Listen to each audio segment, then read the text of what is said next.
এখন অনেকে বলে শেখ হাসিনাকে ফ্যাসিস্ট হাসিনা বলতে চায় না, বলে মাফিয়া, মাফিয়া হাসিনার পতন হয়েছে। তো মাফিয়া আওয়ামী লীগ বা মাফিয়া হাসিনা যে শাসন 15 বছর করেছে, এই শাসনটা যে করতে পেরেছে, এই জায়গাটায় তাদেরকে এনাবেল করেছে কারা? তারা কিন্তু আপনার এই মিডিয়ায় তাদেরকে সহযোগিতা করেছে 15 বছর শাসন করার জন্য। আমরা তো গণমাধ্যমকে বলি ফোর্থ স্তম্ভ, চতুর্থ স্তম্ভ। সেই জায়গা থেকে গণমাধ্যম হচ্ছে দর্পণ, একটা রাষ্ট্র কেমন চলছে, সরকার কেমন করছে সেটা দেখার দর্পণ হচ্ছে গণমাধ্যম। সেই গণমাধ্যম সেই দর্পণ দেখায় নাই, দেখিয়েছে মানবতার মা শেখ হাসিনাকে, দেখিয়েছে যে কাঁদো বাঙালি কাঁদো, বাঙালির চোখে পানি নাই, কিন্তু ফোর্স করেছে মিডিয়াতেও সারা মাস যদি শোক করে যে কাঁদো বাঙালি কাঁদো, অথচ তারা কখনোই গুম খুনের কথা তুলে ধরে নাই। এই যে আড়াল করা, এই আড়াল করার মধ্য দিয়ে মাফিয়া তন্ত্র কায়েমে একরকম সহযোগিতা করেছে এই গণমাধ্যম। সুতরাং আপনি কোনোভাবেই 15 বছরের এই সময়কে বাদ দিয়ে আপনি কি এখন জাজ করা পসিবল না। 15 বছরে যা হয়েছে সেটা সাংবাদিকতা ছিল না, 15 বছর যা ছিল সেটা মিডিয়া ছিল না।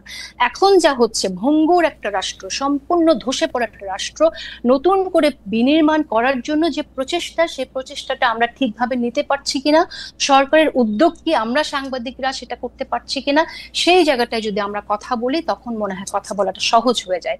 সেক্ষেত্রে আমি বলবো যে আমার মনে হয় যে আমরা চেষ্টা করছি, কিন্তু অনেক শস্যের মধ্যে ভূত যেহেতু রয়ে গেছে, কারণ আপনি এখানে বীজটা বপন যা হয়ে গেছে, সেই বীজের যে বপন আছে, যে বীজটা বপন আছে সেই বীজেরই চারা তো থাকবে। তো সেরকম একটা অবস্থা আছে। আপনি এখানে ব্যবস্থার যে সিস্টেমের মধ্যে আমরা আছি, সেই সিস্টেম যদি সম্পূর্ণরূপে ভেঙে দেয়া না যায়, সেই সিস্টেম থেকে যদি বের হয়ে আসা না যায়, তাহলে আপনি নতুন করে স্বপ্নের মধ্যে থেকে বলতে পারেন না যে সাংবাদিকরা সম্পূর্ণ স্বাধীন কিনা। সাংবাদিকরা সম্পূর্ণ স্বাধীন হবে কি করে?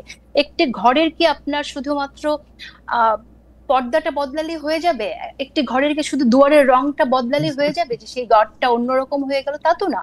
আপনার ফাংশন করছে কারা, কিভাবে, সেখানে তো কোনো পরিবর্তন আসে নাই। সুতরাং আমরা যদি বলি যে অনেক কিছু পরিবর্তন আমরা আশা করছি, সেটাতে ইউটোপিয়ান চিন্তা হবে বলে আমার কাছে মনে হয়। জেসিন, আপনাকে ধন্যবাদ। আমি আপনার প্রসঙ্গে আসার আগে আমি একজন দর্শকের মন্তব্য একটু পড়তে চাই। আশরাফুল করিম খান, তিনি মন্তব্য করেছেন, অসংখ্যবার একই মন্তব্য তিনি করছেন, সেজন্য তার মন্তব্যটি চোখে পড়ছে। খালেদ ভাই, আপনি যেই টোনে এনসিপির নেতাদের সঙ্গে কথা বলেন, সেই টোনে কি এই দুইজন অতিথির সঙ্গে কথা বলতে পারবেন? আছে সেই হেডম?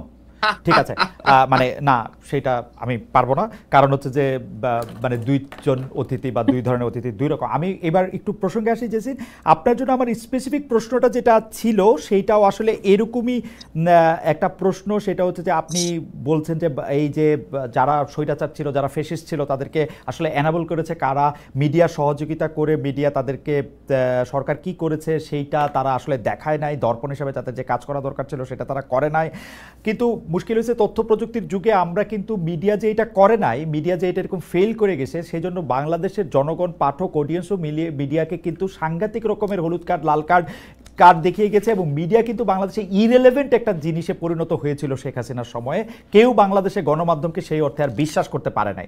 আমরা বাংলাদেশের মিডিয়াতে শেখ হাসিনার সংবাদ সম্মেলন করা থেকে শুরু করে যা কিছু ছাপা হয়েছে তা নিয়ে হাসাহাসি করতে দেখেছি, ফান করতে দেখেছি, ট্রোল করতে দেখেছি, বিশ্বাস করতে খুব কম লোককেই দেখেছি। বাংলাদেশের মিডিয়া জুলাই আগস্ট মাসেও চরমভাবে শেখ হাসিনাকে সাপোর্ট করে গেলেও তার প্রতি বাংলাদেশের মানুষ আস্থা রাখে না। কিন্তু প্রবলেম হচ্ছে মিডিয়ার এই পরিবর্তনটা, মিডিয়া যা দেখানো দরকার তা যে দেখাবে, তা প্রকাশ করবে, সেই সাহসটা অর্জন করবে, তার জন্যই পুরো বিপ্লবটা হয়েছে। আমার প্রশ্নটা হচ্ছে সেই বিপ্লবটা সফল হয়েছে কিনা, আমরা যা দেখাতে চাই, যাদের প্রশ্ন করতে চাই, সেটা আমরা করতে পারছি কিনা, সেটা ছিল আমার প্রশ্ন। আপনার জন্য স্পেসিফিক প্রশ্ন যে অনেকেই এরকম বলে থাকেন, আমি একদম স্পেসিফিক নাম ধরে বলি, মোস্তফা ফিরোজ, যিনি আওয়ামী লীগ আমলে যে অল্প কয়েকজন তার প্রাইভেট চ্যানেল থেকে অনেক বেশি সমালোচনা করেছেন, তাদের মধ্যে থেকে অন্যতম, তিনিও বলেছেন যে টকশোগুলিতে এখন ভিন্ন মতের লোক থাকে না, একই মতের লোক থাকেন। আওয়ামী লীগ আমলেও ভিন্ন মতের গেস্টটা আলোচনা করতে পারতেন, যেটা এখন পারছেন না। সাংবাদিক মোস্তফা ফিরোজ নিজের প্রশ্নের উত্তর নিজে দিয়ে বলছেন, মানে তিনি কয়েকজনের কথা বলেছেন তাদেরকে কেন ডাকা হয় না। টিভি চ্যানেল মালিকেরা মবের ভয়ে সেলফ সেন্সরশিপের মধ্যে আছে। আওয়ামী লীগ আমলে যেটুকু স্বাধীনতা ছিল তাও এখন নেই। কাজী হোসেন, আপনি যদি একটু মন্তব্য করতেন, আমরা জুলকারনাইন সাহেবের কাছেও একটা অন্য প্রশ্ন নিয়ে যাবো, এইটা নিয়ে সম্পর্ক। জি নিশ্চয়ই নিশ্চয়ই। আচ্ছা, আমি এই প্রশ্নটার উত্তর দেওয়ার আগে আপনার কথাটা বলি আগে, যে আপনি যে মন্তব্যটি করেছেন যে মানুষ, মিডিয়া ইররিলেভেন্ট হয়ে গিয়েছিল মানুষের কাছে। যেটা হয়, আপনি বোধহয় জানেন যে ব্যান্ডওয়াগন এফেক্ট সম্পর্কে, রাইট? যে যখন ফ্যাসিস্টরা থাকে তখন কিন্তু তার বয়ান ক্রিয়েট করার জন্য মিডিয়াকে ব্যবহার করে। মিডিয়াকে ব্যবহার করে আপনার মুজিবকে এমন ভাবে পীর বানানো হয়েছিল যে এই বাংলাদেশের মানুষ শেখ মুজিবুর রহমানকে নিয়ে, শেখ হাসিনাকে নিয়ে একটি মন্তব্য করতে পারেনি।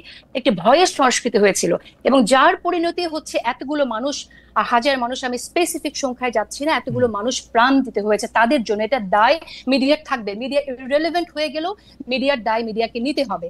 এই কাজটি মিডিয়ার জন্য হয়েছে, কারণ তারা যদি এর আগে তুলে আনতো যে কি হয়েছে, যে কাজটা all the prime ministers main sir করেছে, তার জীবনে ঝুঁকি নিয়ে যে কাজটি করেছে, সেখানে বাংলাদেশে বসে কিন্তু সেরকম কাজ আমরা প্রতিনিয়ত হতে দেখিনি। এটা একটা ডকুমেন্টারি অনেক পাওয়ারফুল হতে পারে, কিন্তু এর আগের ঘটে যাওয়া আরো অনেক ঘটনা তুলে আনলে ব্যাপারটা আরো অনেক আগে ঘটতে পারতো, হাসিনার পতন আরো আগে ঘটতে পারতো। এগুলো আমার মিডিয়া নিয়ে মন্তব্য। আর আপনি যে প্রশ্নটি করেছেন যে নিরপেক্ষতার জায়গা থেকে, আমি যখন আমার কাজ করি আমি চেষ্টা করি এখন যারা স্টেক হোল্ডার্স আছেন তাদেরকে ইনভাইট করতে।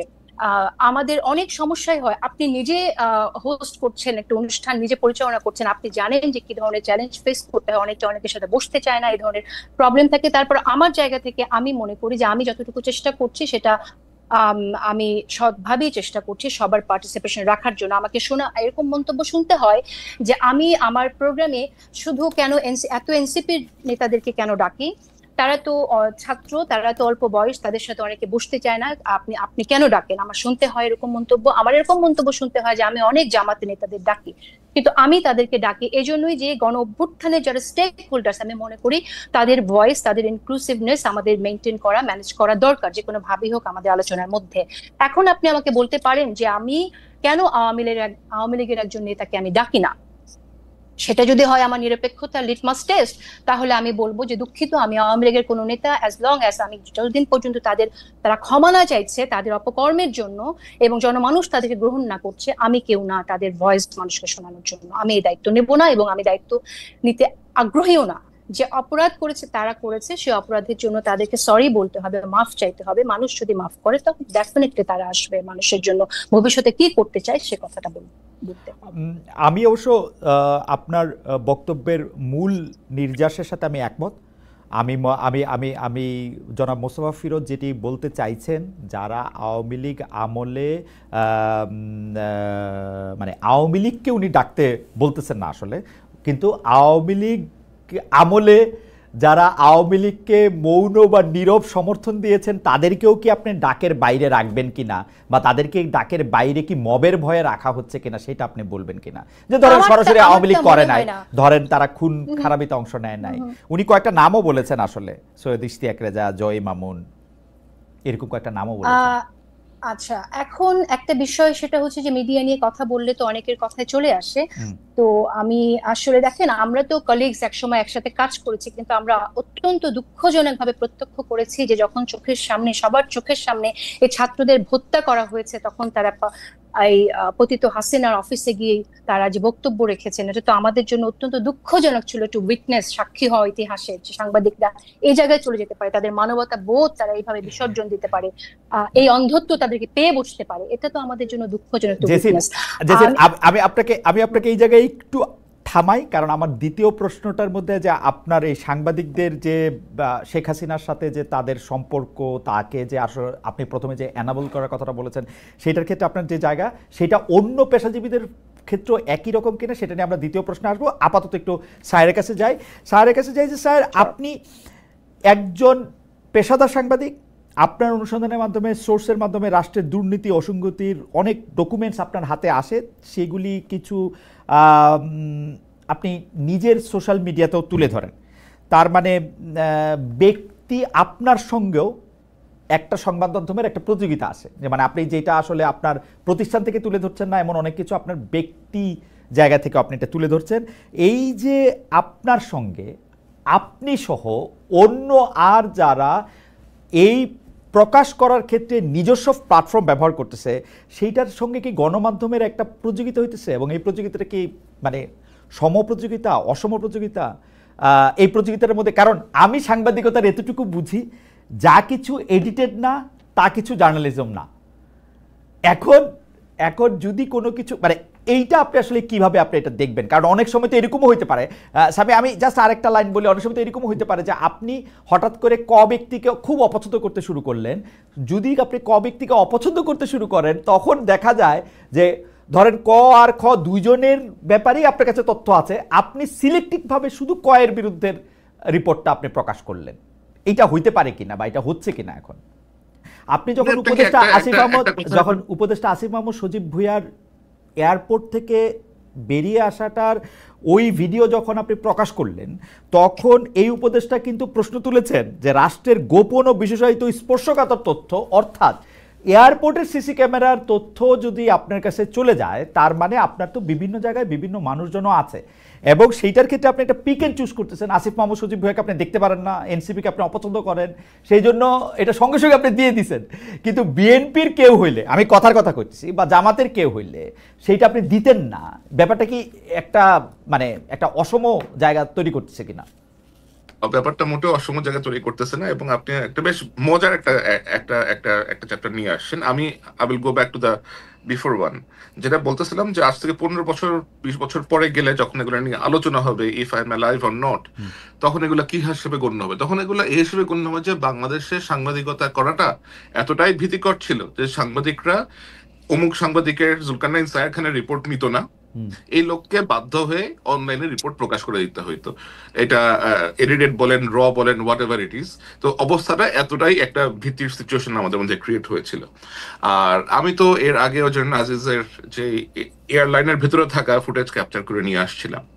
ইসরায়েলির যে মোসাদের যে আউটপোস্ট হাঙ্গেরি, দুটোর মধ্যে ঢুকে গিয়ে মোসাদের যে টেকনিক্যাল ম্যানুয়াল স্পাইওয়ারের, সেটারও ছবি তুলে নিয়ে আসছিলাম।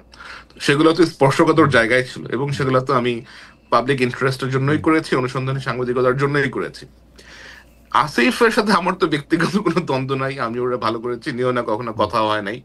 এবং এনসিপির প্রতি আমার কি আছে না আছে, আমার মনে হয় সেটা এনসিপির 2-1টা লিডার খুব ভালো করেই বলতে পারবে। তারা ভালো করেই জানে যে তাদের কোন জিনিস আমার সামনে আসার পরেও আমি তাদেরকে একটা দ্বিতীয় সুযোগ দিয়েছি, এটা তারা জানে। কিন্তু এই দ্বিতীয় সুযোগটা আমি বিএনপি অথবা জামাত হলে দিতাম না, এবং দিই না নর্মালি। সো আমার মনে হয় যে ওরা এখনো বেশ তরুণ বয়সে তরুণ। তারপরে আপনার কোনো বায়াস কারো এগেইনস্টে বা কারো পক্ষে এরকম কোনো বায়াস আপনি ভুল কাজ করবেন, চুরি করবেন, দুর্নীতি করবেন, ধরা পড়বেন, সামনে আসবে, আমার কাছে আসবে, আমি আপনাকে শেয়ার করে দিব। সেটা আপনার সোশ্যাল মিডিয়া পোস্টিং এর ক্ষেত্রে আপনি কোনো বায়াস থেকে কোনো কিছু করতেছেন এরকম আপনার মনে হয় না? না, never never, I will never do that. আপনি যদি কোনো কিছু একটা অপরাধ পান কোথাও, আপনি আমার কাছে যদি এসে বলেন, এটা যদি কোনো বিশেষ ব্যক্তির বিরুদ্ধে যায়, এতে তো আমার কোনো কিছু যায় আসতেছে না, আমার তো কোনো মাস্টার নাই, তাই না? Like I don't consider anyone as my master or anyone as my boss or anything like that. আচ্ছা, আমি আবার একটু আসবো আপনার কাছে। আপনার ব্যক্তিগত পছন্দ অপছন্দগুলি বা আপনার সব মানুষেরই ব্যক্তিগত পছন্দ অপছন্দ থাকে, আপনার প্রতি ব্যবহার দিয়েও আপনি আসলে অনেক সময় আলোড়িত হইতে পারেন, সেইটার ক্ষেত্রে আপনি কি করেন সেইটা নিয়ে আমি আরেকটা প্রশ্ন করতে আসবো। আমি একটু জেসিনের কাছে আসি। জেসিন, আপনি সাংবাদিকদের কথা দিয়ে আপনি আসলে শুরু করতেছিলেন, বিগত প্রেক্ষাপট আপনি তুলে ধরেছেন এবং দর্শকরাও আপনার কথা অনেকেই অনেক বেশি পছন্দ করেছেন। আমি যে বিষয়টি শুধু আপনার সামনে আনতে চাই যে বিগত 15 বছরের ফ্যাসিস্ট আমলে খালি তো এইটা হয় নাই যে সাংবাদিকরা এরকম করছে, আপনি অন্য পেশাজীবীদের ক্ষেত্রে যদি আমি বলি, সব ক্ষেত্রে তো এরকম হয়েছে। আমরা আমলাদেরকে দেখছি, আমরা বিচারকদেরকে দেখছি কেউ পায়ে ধরে সালাম করতেছেন, আমলাদেরকে দেখছি যে তারা ধরে নিয়ে আসতে বললে বাইধা নিয়ে আসতেছেন, তারা অতিরিক্ত যেটাকে বলে হচ্ছে মানে যাইছে তাই করতেছেন। ব্যবসায়ীদের ক্ষেত্রে কেউ কেউ কবিতা বলতেছেন, গান বলতেছেন, প্রথম নাকি শেষ কি জানি, কেউ কেউ এরকম বলতেছেন কার ঘাড়ে কয়টা মাথা যে শেখ হাসিনা ডাক দিলে যাবে না বলতেছেন। তাদের প্রতি তো আপনার এত কষ্ট, এত বিতৃষ্ণা, এত বিরক্তি দেখি না। সাংবাদিকরাই কেন মানে আপনার এত বিরক্তির মূলে তাদেরকেই কেন আপনি এনাবলার বলবেন, যেখানে আমরা দেখতে পাচ্ছিলাম যে তাদের তো এত বড় ক্ষমতা ছিল না। আমি আমি আমি ব্যাপারটা এরকম বলি যে তেলবাজি যে করছে এবং তেলবাজি করতে করতে যে এইটাকে মোসাহিবির চূড়ান্ত সীমাও যে অতিক্রম করছে, এতেও আমার কোনো আপত্তি নাই। কিন্তু এইটাকে কি ফৌজদারি অপরাধের আওতায় আনার সুযোগ আছে? আমরা কিন্তু দেখতে পাই যে অনেকেই হত্যাকাণ্ডের মামলার আসামি, আমরা কিন্তু অনেকেই দেখতে পাই যে তারা একেবারে অপাঙ্ক্ত এবং অন্য কিছুতে পরিণত হচ্ছে। এটা আমাদের সাংবাদিকতার স্বাধীনতার জন্য বা স্বাধীন সাংবাদিকতার জন্য ভালো হচ্ছে কিনা? জি আচ্ছা, হ্যাঁ। প্রথমত আমরা কথা বলছিলাম গণমাধ্যম নিয়ে, মিডিয়া নিয়ে, যে কারণেই আসলে সাংবাদিকদের নাকি এরকম বয়ান বাংলাদেশের সাংবাদিকরা আমি বলছি এখানে যে বাংলাদেশের সাংবাদিকরা বিরল ব্যতিক্রম বাদে তারা এই যে মানুষজনকে জেলে নেওয়া হয়েছে, গুম করা হয়েছে, খুন করা হয়েছে, এটাকে জায়েজ করেছে। শেখ হাসিনাকে তারা তার বড় মানবতার মা বলেছে বাংলাদেশের মিডিয়া। এর জবাব আপনি কোথায় পাবেন? সো আপনি এটা বলতে পারেন না যে ফৌজদারি অপরাধ করেছে কিনা, এটা আসলে প্রমাণযোগ্য ব্যাপার। আমি এখানে একটু অ্যাড করতে চাই, if you allow me to. আপনি চিন্তা করেন খালিদ ভাই, যে আপনি একটা ঘরে আছেন, একটা বাসায় আছেন। আপনার বাসায় আপনি জানেন যে বাসার ছাদের ওই অংশ যে কোনো সময় ধসে পড়তে পারে, কিন্তু আপনি কোনো ব্যবস্থা গ্রহণ করছেন না।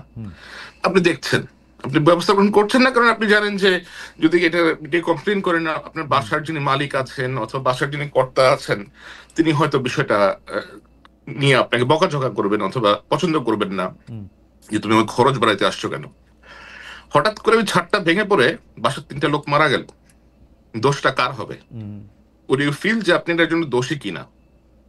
না, আমার মনে হয় বিষয়টা না, অবশ্যই কিন্তু এরকমই হয়েছে। কিন্তু না, আপনারা দুজনই আমার খুবই প্রিয় সাংবাদিক, কিন্তু আমি শুধু আপনাদের মনে করাই দিতে চাই যে 15 বছর ধরে আমাদের ফ্যাসিস্ট শেখ হাসিনার আমলে সাংবাদিকতাকে দেখতে গিয়ে আমরা অতিরিক্ত জেনারেলাইজেশন করতেছি কিনা।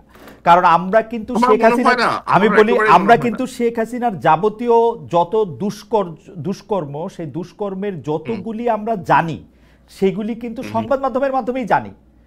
মানে ধরেন এই যে কি বলে সোনার মেডেলে চুরি করছে, বালিশের দাম কত রাখছে, পদ্মা সেতুতে কি করছে, সেগুলি কিন্তু গণমাধ্যমদেরকে আমাদেরকে মানে একদম হুতুতুৎসিদের সাথে মিলায়া গণমাধ্যম একেবারেই সে ফেসিস্টদের অ্যানাবলের ভাষাই শুধু ব্যবহার করছে। এইটা বললে কিন্তু আসলে আমার কাছে মনে হয় যে আমরা পরবর্তীতে যে সাংবাদিকতার কথা আমরা আশা করি সেইটার ক্ষেত্রে একটু বেশি করা হয় কিনা আমার কাছে মনে হয় যে, এবং এইটা এমন একটা উপায় তৈরি করে কিনা। আমরা কিন্তু এখন দেখতেছি যে নতুন যে সাংবাদিক গোষ্ঠী তৈরি হয়েছে এই 10 মাসে যারা সাংবাদিকতা করতেছেন তাদের বেশিরভাগের ক্ষেত্রে প্রভু বদলাইছে, তাদের অবস্থান বদলায় নাই। মানে এটা ভাঙা ঘর, ভাঙা বাড়ি, মাথার উপরে ভাঙা পড়ছে, সেইটাতে এটা বিবেচনা করা যাবে কিনা। তারা কেউ কেউ দাবি করতেছে এরকম যে আমরা বিএনপির ঘনিষ্ঠ লোক, আমরা বিএনপির জন, সেই জন্য আমি এখন সম্পাদক হব। কেউ কেউ দাবি করতেছে যে জামাতের লোক, সেই জন্য আমি সম্পাদক হব। আমি এনসিপির লোক, সেই জন্য আমার এটা করতে হবে। আমরা 15 বছর বঞ্চিত, মানে সোজা কথা বলতে যে 15 বছরে যেই দুষ্টামিগুলি আওয়ামী লীগ করছে সেগুলি এখন আমরা করব, এইটা যারা করছে মানে সেইটা ঠিক হবে কিনা আসলে। মানে আমরা মানে এই জন্য আমি এই প্রশ্নটাই যদি আপনি এটা বলতেন, তারপর আবার একটু জেসিনেরও একটু মন্তব্য আমাদের একটু শুনতে হবে। স্যার আমি একটু থামাইছিলাম আপনাকে, সরি। যেটা বলতেছে যে এটা করা কখনোই উচিত হবে না, কখনোই। এবং এই জিনিসটাই বন্ধ করতে হবে যে রাজনৈতিক পরিচয়ের ভিত্তিতে সাংবাদিকতার পেশায় যে প্রেফারেন্স দেওয়া হয়, এই প্রেফারেন্সিয়াল ট্রিটমেন্টটা বন্ধ করতে হবে। যে ব্যক্তি আপনার নিজের স্বাধীনতা, ইন্টিগ্রিটি এবং সততা বজায় রেখে এই পেশার মানটা ধরে রাখতে পারবেন, তাদেরকেই আসলে বিবেচনায় নেওয়া উচিত। কে কোন মতের, কোন দলের অনুসারী, এরকম কখনোই করা উচিত না। আর শেখ হাসিনার সময় আপনি যে ঘটনাগুলো উল্লেখ করলেন, বালিশ কাণ্ড অথবা অন্য সোনার মেডেল, এগুলোর সাথে কিন্তু শেখ হাসিনা সরাসরি কখনো সম্পৃক্ত ছিলেন না। শেখ হাসিনা সরাসরি সম্পৃক্ত ছিলেন কিসে? ফর এক্সাম্পল, আপনার জেনারেল আজিজের মতো একটা লোককে সেনাপ্রধান বানানোতে আমাদের দেশের সাংবাদিকরা রিপোর্ট করতে পারতো যে ওরকম পৌরসভা ইউনিয়নের চেয়ারম্যানের ভাই মার্ডারার তমিজউদ্দিন, সরি, অথবা মার্ডারার খ এরকম জেল থেকে মুক্তি পাইছে।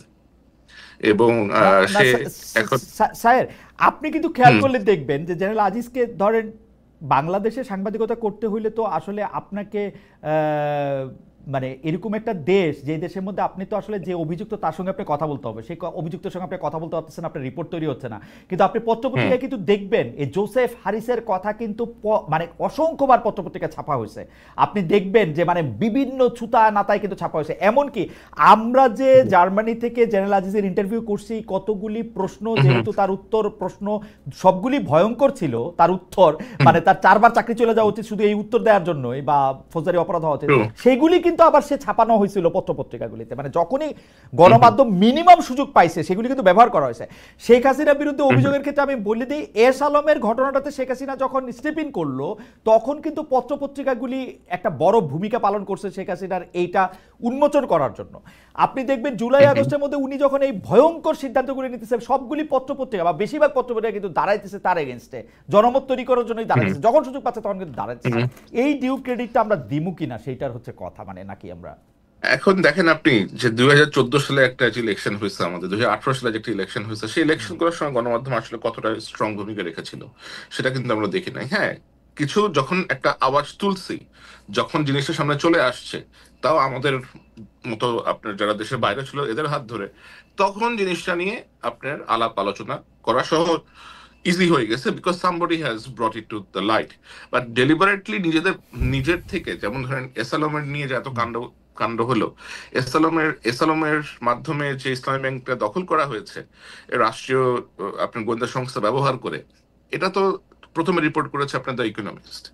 এরপরে দেশের কয়েকটা পত্রিকা তাও চেষ্টা করেছে, কিছু জায়গা থেকে নিউজটাকে নামিয়ে নেওয়া হয়েছে।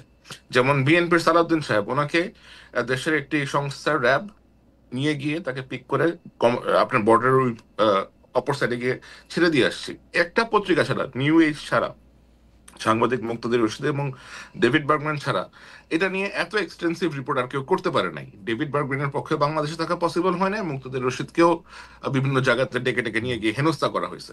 সুতরাং আপনি যদি বলেন যে সবাই রাইট কাজটা করছে, সবাই আসলে কাজটা করে না। আপনি আরেকটা জিনিস খালেদ ব্যাপারে চিন্তা করেন যে আমাদের দেশের পপুলেশন হচ্ছে 180 কোটি। 180 কোটি দেশের জনসংখ্যার মধ্যে থেকে 180 মিলিয়ন, লাইক 18 কোটি। 18 কোটি মানুষের মধ্যে আপনি দেখবেন যে আপনি হাতে গুনতে পারবেন অ্যাকচুয়ালি 20 থেকে 25টার মতো হয়তো সাংবাদিক আছে যারা গত 15 বছরে এক্সাক্ট কাজটা করার চেষ্টা করেছে, সামহাও দেশে থেকে হোক দেশে বাইরে থেকে হোক। এই যে হাজার হাজার সাংবাদিক রেজিস্টার্ড আছে আপনার, এই ইউনিয়ন, ডিআরইউ বলেন, কত কমপক্ষে 100টার মতো ইউনিয়ন আছে, এরা কি কাজটা করছে সংঘবদ্ধভাবে? এডিটরস গিল্ড বলেন, এডিটরস এই বলেন, প্রতিটা সংগঠন আমরা এটা একদম মুখস্থ বলতে পারি যে এবারে যারা সংগঠন করে করছে তাদের প্রধান কাজই ছিল সরকার প্রধানকে আসলে, যেটিকে আমরা তেলবাজি বলতেছি, ওইখানে গিয়ে আপনি মা, আপনি বাবা, আপনি আমাদের সব, আপনি আমাদের সোনামণি, এগুলা কি সাংবাদিকদের ভাষা হওয়া উচিত? না, একেবারে উচিত না, একেবারে উচিত না। আমি এই ব্যাপারে আপনার সাথে শতভাগ একমত। আমি একটু কাজে যেছি, এবং এই ফোরামগুলো যদি স্ট্রং হইতো, এই ফোরামগুলোর যদি একটা শক্ত পদক্ষেপ নিত, তাহলে তো আর এরকম হতো না। ফোরামগুলো যদি সাংবাদিকদের মধ্যে সাহসের সঞ্চার করার চেষ্টা করতো, রাইট, তাহলে তো আর নিশ্চয়ই এমন হতো না। আপনি ডিজিটাল সিকিউরিটি কেস দিতে পারেন একটা সাংবাদিকের নামে, আপনি 1000 সাংবাদিকের নামে দিতে পারবেন ডিজিটাল সিকিউরিটি কেস একসাথে, সেটা তো আপনি করতে পারবেন। আচ্ছা, এটাতে একটু কাজী সিনের মন্তব্য একটু শুনি। আমাকে যদি মনে হইতে থাকে, আমি একটু মাঝখানে বলে দিই, মানে দর্শকরা তো এত দ্রুত অনেক সময় সিদ্ধান্ত চলে আসে না, এবং বিভিন্ন জায়গা থেকে কেটে কেটে এটা মধ্যে বলেন। আমার কিন্তু মনে হয় গত 15 বছরে আমরা সবচেয়ে বেশি যে জায়গায় ফেল করছি সেই জায়গাটার নাম সাংবাদিকতা। সাংবাদিকদেরকে যদি আমি পরীক্ষার খাতা দেখতে নাম্বার দিতাম, আমি 10-এ অন্য সাবজেক্টে নাম্বার কেটে দিতাম, মানে শূন্য তো দিতামই। আমার স্যার যেমন আমি অঙ্ক কম পারতাম বলে সেটাতে তো শূন্য দিত, ইংরেজি থেকেও 2 নাম্বার কেটে দিত, ওরকম অন্য জায়গা থেকেও আমি 2 নাম্বার কেটে দিতাম। আমার অবস্থান সেটা। কিন্তু ঘটনা হচ্ছে বর্তমানে আমরা যে সাংবাদিকতার যে জায়গাটাতে আসি সেই জায়গাটা থেকেও যদি একটু বলেন যে এইটারই ধারাবাহিকতায় আর কি আমার অবস্থান। কিন্তু মানে আমি কিন্তু আপনাদের সাথে একদম একমত, সাংবাদিকতা আমাদের ব্যর্থতা নিয়ে, সম্মিলিত ব্যর্থতা নিয়ে আমি একদম একমত। না, আপনি যেহেতু একমত তাহলে আমার অ্যাড করার কিছু নাই। যে আপনি নিজেই জানেন যে প্রশ্ন নয় প্রশংসা করতে এসেছি, সেই বিখ্যাত টার্ম নতুন করে অ্যাড করার কিছু নাই। আমাদের মনে রাখা উচিত কিশোরের কথা, মুশতাকের হত্যার কথা, সেই সাংবাদিকদের কথা আমাদের মনে রাখা উচিত, সাংবাদিকদের গুম করা হচ্ছে সেই কথাগুলো মনে রাখা উচিত। আর সংবাদ মাধ্যমে একটু অ্যাড করি শুধু, সেটা হচ্ছে যে খুব অল্প বিস্তর যে সমালোচনাটা করলে সহ্য করবে, কিছু না সমালোচনা করলে তো টেকা যাবে না, সেরকম একটু সমালোচনা করেই কিন্তু হয়েছে। মূল জায়গাগুলোতে অ্যাটাক করে যে জায়গাটা আসলে তুলে আনা দরকার সে কাজগুলো করা হয়নি। আয়নাঘরের কথা মানুষ জানা সত্ত্বেও কিন্তু আনতে পারেনি, কোনোভাবে ইনিয়ে বিনিয়ে আনতে পারে নাই। এখন সাংবাদিকতার কথা যদি বলি, যে আমরা আসলে এখন কেমন আছি। আমার তো মনে হয় যে মূল জায়গাটাই তো নষ্ট হয়ে গেছে। তো মূল জায়গাটা যখন নষ্ট হয়ে গেছে, এটা ঢেলে সাজানো ছাড়া তো সুপারফিশিয়াল যাই হবে সুপারফিশিয়াল। আপনি উপর থেকে একজন ব্যক্তি পরিবর্তন হলে, দুজন ব্যক্তি ব্যক্তি পরিবর্তন হলেই তো হবে না, পুরো সিস্টেমটাই তো করাপ্ট। এখানে যেমন আপনার কর্পোরেট সেন্সরশিপ আছে, পলিটিক্যাল সেন্সরশিপ তো আসবেই। যখন কিনা আপনার কালো টাকার বিনিয়োগ থাকবে, তখন তো আপনার পলিটিক্যাল সেন্সরশিপটা আসবে। আরেকটা বড় সমস্যা হচ্ছে, দেখেন এই যে শেখ হাসিনা কিন্তু বাকশাল, একটা নব্য বাকশাল, ডিজিটাল বাকশাল কায়েম করেছেন। কিভাবে? পত্রিকা বন্ধ না করে, ভেরি স্মার্টলি, পত্রিকা বন্ধ না করে, কোনো টেলিভিশন বন্ধ না করে, আরো বেশি বেশি লাইসেন্স দিয়ে সবগুলোকে নিজের জন্য, নিজের মাইক হিসেবে ব্যবহার করার মধ্য দিয়ে। এখন এই প্রতিষ্ঠানগুলো লাইসেন্স কাকে দেওয়া হয়েছে? নিজেদের লোককে, যারা তার বিশ্বস্ত ব্যবসায়ী, যাদের সাথে ব্যবসায়িক লেনদেন আছে, বা মন্ত্রীর ভাই, তাদেরকে দেওয়া হয়েছে। এখন তো তাদের কাছে এই চ্যানেলগুলো আছে। তো এই চ্যানেলের কাছ থেকে আপনি কি পাবেন, কি আশা করবেন? এখন তারা যাই করবে, তাদের তো নিজেদের পাপেই এখন যা দেবে, সেটা তো আপনি নিষ্ঠাবান সাংবাদিকতা আশা করবেন না। সিদ্ধান্তগুলো তো আসবে আপনার নিজেদের ভুল থেকে, আতঙ্ক থেকে, ভয় সেখানে থাকবেই। সুতরাং আমার মনে হয় যে এটা যদি আমরা বলি যে আচ্ছা, এইটা একটু আপনি এটা একটু আপনি ইলাবোরেট করবেন কিনা, কারণ এই জিনিসটা আমরা শুরু হয়েছে দেখছি যে বিএনপির আমল থেকে, মানে বিএনপির আমল থেকে না বলে, যখন আসলে মানে 21 টিভি লাইসেন্স দেওয়া হলো, তারপরে যখন চ্যানেল আই লাইসেন্স দেওয়া হলো, এগুলি আওয়ামী লীগের আমলে দেওয়া হয়েছে। তারপরে যখন বিএনপি আসলো, বিএনপি কিন্তু পরপর বেশ কয়েকটা টিভি লাইসেন্স তাদের দলের লোকদেরকেই দিছে, একদম যারা তাদের ব্যান্ড ওয়াগন বাজাবে খুব সুন্দর করে, তাদেরকেই দিছে। এবং তাদের কেউ কেউ লাইসেন্স কিন্তু আওয়ামী লীগ আমলে রয়েও গেছিল। আপনি জানেন যে এনটিভি, বাংলা ভিশন, বৈশাখী, সেগুলি কিন্তু রয়েও গেছিল। এনটিভি, বাংলা ভিশন, তারা একই মালিকানায় থাইকাও, মালিকানাটা কেন গুরুত্বপূর্ণ না সেটা আমি বলি, একই মালিকানা থাইকাও তারা শেখ হাসিনার আরও বেশি চামচামি করছে। এমনকি আওয়ামী লীগের মালিকানার টিভির চেয়েও বেশি চামচামি বিএনপির আমলের থেকে, বিএনপির যে মালিকানা ছিল সেগুলির থেকে আমরা দেখছি। তো এইটারও আপনি আসলে এটা কেমনে কেমনে দেখেন? মানে মালিকানা তো আসলে এখানে বিষয় না, এখানে হচ্ছে ক্ষমতা। জি বলেন। মালিকানাটা বিষয় না, কিন্তু মালিকানাটাও আবার বিষয়। কারণ হচ্ছে যে আপনার যখন এখানে একজন ব্যবসায়ী কালো টাকা নিয়ে আসবে তার ব্যবসা রক্ষা করার জন্য, সে তো তখন মিডিয়াটা তার ব্যবসা হিসেবে ব্যবহার করবে না, সে তো এটাকে অস্ত্র, ওয়েপন হিসেবে ব্যবহার করবে। সুতরাং এখানে মালিকানাটা ব্যাপার। আপনি আর যে চ্যানেলের কথা বললেন, প্রত্যেকটা চ্যানেল, যেমন আমি বাংলাভিশনের কথা নিয়ে এসেছেন, বাংলাভিশন চ্যানেলটা কিন্তু আমার জন্য যে পরিমাণ তারা নিয়েছে, টেনশন নিয়েছে, চ্যানেলটা বন্ধ হয়ে যেত যদি, আমাকে তো তারা টানা একটা বছর থ্রেট দিয়েছে শো বন্ধ করার জন্য, তাদের পক্ষে কথা বলার জন্য। যখন আমি কোনোভাবেই রাজি হই নাই, তখন কিন্তু তারা চ্যানেলটা বন্ধ করে দিত, শুধুমাত্র চ্যানেলটা বাঁচানোর জন্য। শেষ পর্যন্ত আমার শোটা স্যাক্রিফাইস বন্ধ করে দিতে হয়েছে, এবং আমি দিয়েছি সেটা সেই সময়। সুতরাং এরপরে তারা টিকে থাকার জন্য কি করেছে, আমি আমি এত মানে সূক্ষ্মভাবে অবজার্ভ করিনি তখন কি করেছে, কিন্তু ডেফিনেটলি প্রতিবাদ করা উচিত ছিল। আমি আবারও বলবো যে একজন প্রতিবাদ করলেই, আসলে এক জায়গা থেকে প্রতিবাদ করলেই হয়, শুরু হয়ে যায়। কারণ সবাই যদি একই জায়গায় যেতে থাকে, তখন কিন্তু মানুষ, মানে আমার কাছে শাসকরা আর ওই কাজটা করতে পারে না, ঐক্যবদ্ধ হয়ে থাকা। আমার মনে হয় যে আপনার বক্তব্যের সাথে আমি একমত, কিন্তু আমার অভিজ্ঞতাটা যেহেতু একটু আলাদা, সেজন্য আমি বলি যে আমি এরকম শুনতাম যে ডিজিএফআই উমুককে নিতে মানা করছে, আমি নাম ধরে বলি কারণ এগুলো সব ইউটিউবে আছে, যে আসিফ নজরুলকে নিতে মানা করছে, সায়ন্তকে নিতে মানা করছে। আমি যেইটা শুনতাম মানা করছে, বাজারে গিয়া ওই লোককেই আমি নিতাম, ওই লোককে আমার অনুষ্ঠানে ডাকতাম, ওইখানেই তার সাথে আমি কথা বলতাম। আমি জীবনে কোনোদিন ডিজিএফআই আমাকে কোনো ফোন করে নাই, জীবনে কোনোদিন। আমাকে কোনোদিন আমার কোনো মালিক আমাকে জীবনে কোনোদিন বলে নাই যে তুমি এই অনুষ্ঠানগুলিতে ইউটিউবে আসে, আমারে কোনোদিন বলে নাই যে এইটা তুমি করতে পারবা না। সো আমি এটা না, মানে এইটা আমি আপনার তাহলে শক্তি অনেক বেশি ছিল সেই তুলনায়। আমি হয়তো অনেক দুর্বল ছিলাম। আমি একজনকে আমি নিশ্চয়ই আমি দুর্বল ছিলাম। কারণ হচ্ছে আমি একটু বলি এখানে, সেটা হচ্ছে আমার যখন কোনো কাজ নাই, আমি মাসের পর মাস, বছরের পর বছর এখানে যাই সেখানে যাই আমাকে একটা কাজ দেওয়ার জন্য, তখন আমি একজনকে বলেছিলাম যে সে তো বলতে পারে, আমি একটু বললে তাদের সমস্যা কি? তখন বলেছে তার শক্তি অন্য জায়গায়। এই কথাটা কিন্তু আমি শুনেছিলাম, আমি নাম উল্লেখ করছি না। সুতরাং আমি বলছি আমি জানি না আমার শক্তি বলতে আমি এটা বুঝি যে আমার কোনোদিনই কোনো সরকারের কাছে গিয়ে চা কফি খাইতে হয় নাই, আমারে কোনোদিন ডিজিএফআই ইফতারে গিয়ে বসে থাকতে হয় নাই।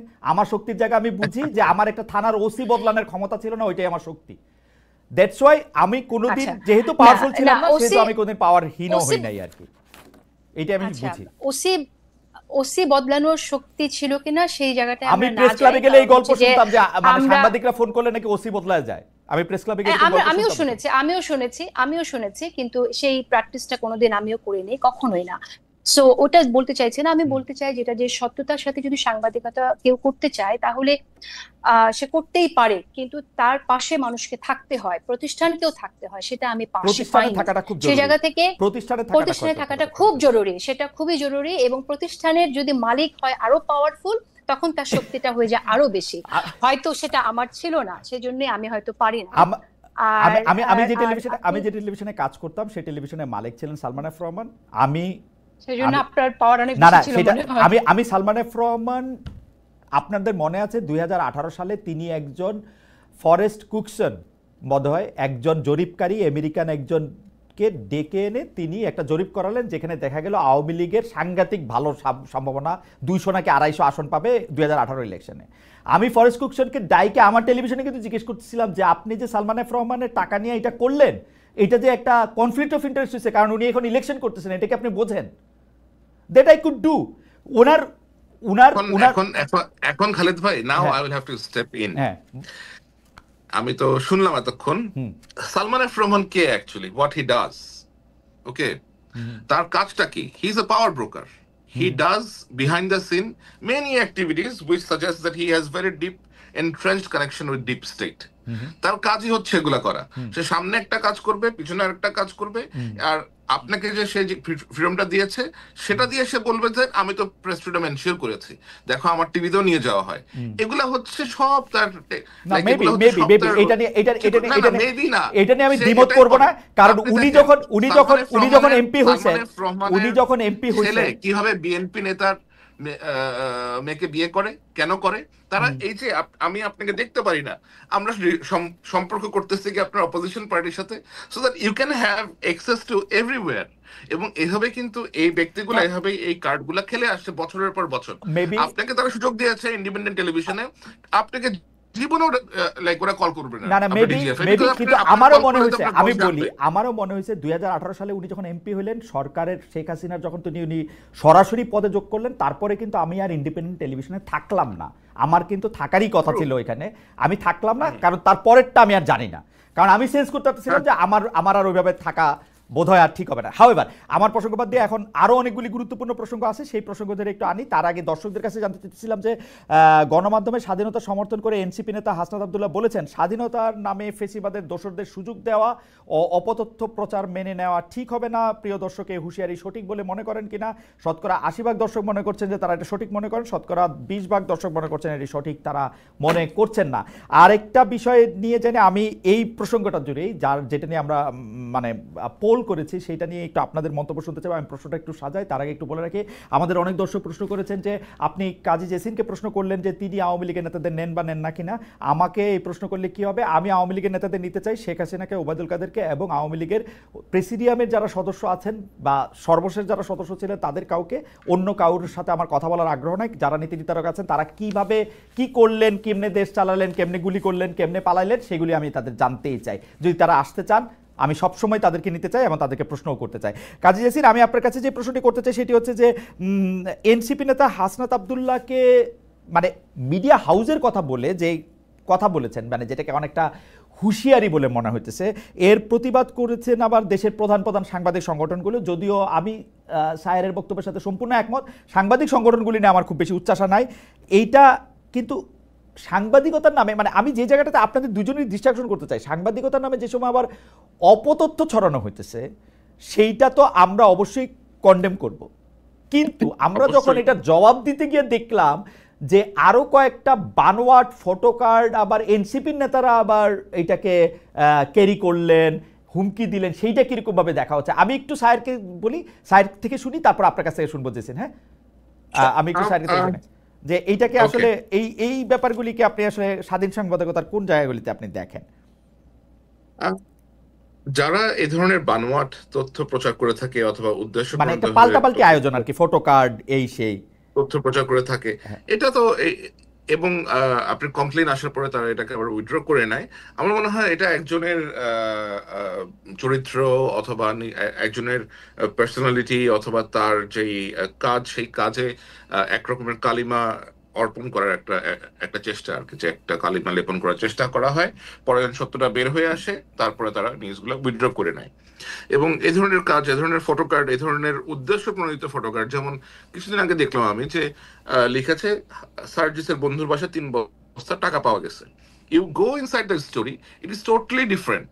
এবং আমি দেখলাম যে প্রায় এ ধরনের প্রায় হেডলাইন আসে যেগুলো অত্যন্ত মিসলিডিং, ক্লিক বাইট টাইপের আপনার হেডলাইন। যেমন সেদিন দেখলাম যে খালেদা জিয়া এবং তারেক রহমানের জন্য বিশাল বড় সিংহাসনের মতো আসন বানানো হচ্ছে, এটা রিপোর্টটা করেছে প্রথম আলো।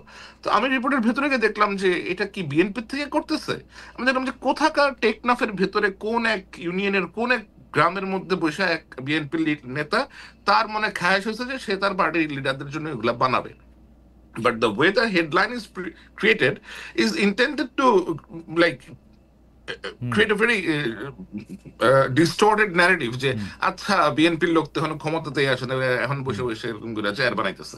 আবার আপনি দেখেন যে বেগম খালেদা জিয়াকে যখন তার বাড়ি থেকে উচ্ছেদ করা হয়েছে, ক্যান্টনমেন্টের বাড়ি থেকে, আপনাকে বলেন তো বাংলাদেশের কতগুলা পত্রিকার সম্পাদকরা এটা নিয়ে সম্পাদকীয় লিখেছেন, অথবা কোন রকমের অপেড ছাড়তে অথবা ফলো করে এটা নিয়ে আপনি রিপোর্ট করেছেন। ওই যে এই বৃদ্ধ মহিলার যে সাফারিং ছিল, কালকে পলক নিয়ে গিয়ে আদালতে নাকি কাঁদছে, এটা নিয়ে সবাই রিপোর্ট করছে, পলক আদালতে গিয়ে কাঁদতেছে। তো সে কাঁদতেছে কেন আদালতে গিয়ে? সে কাঁদার মতো কাজ করছে কেন?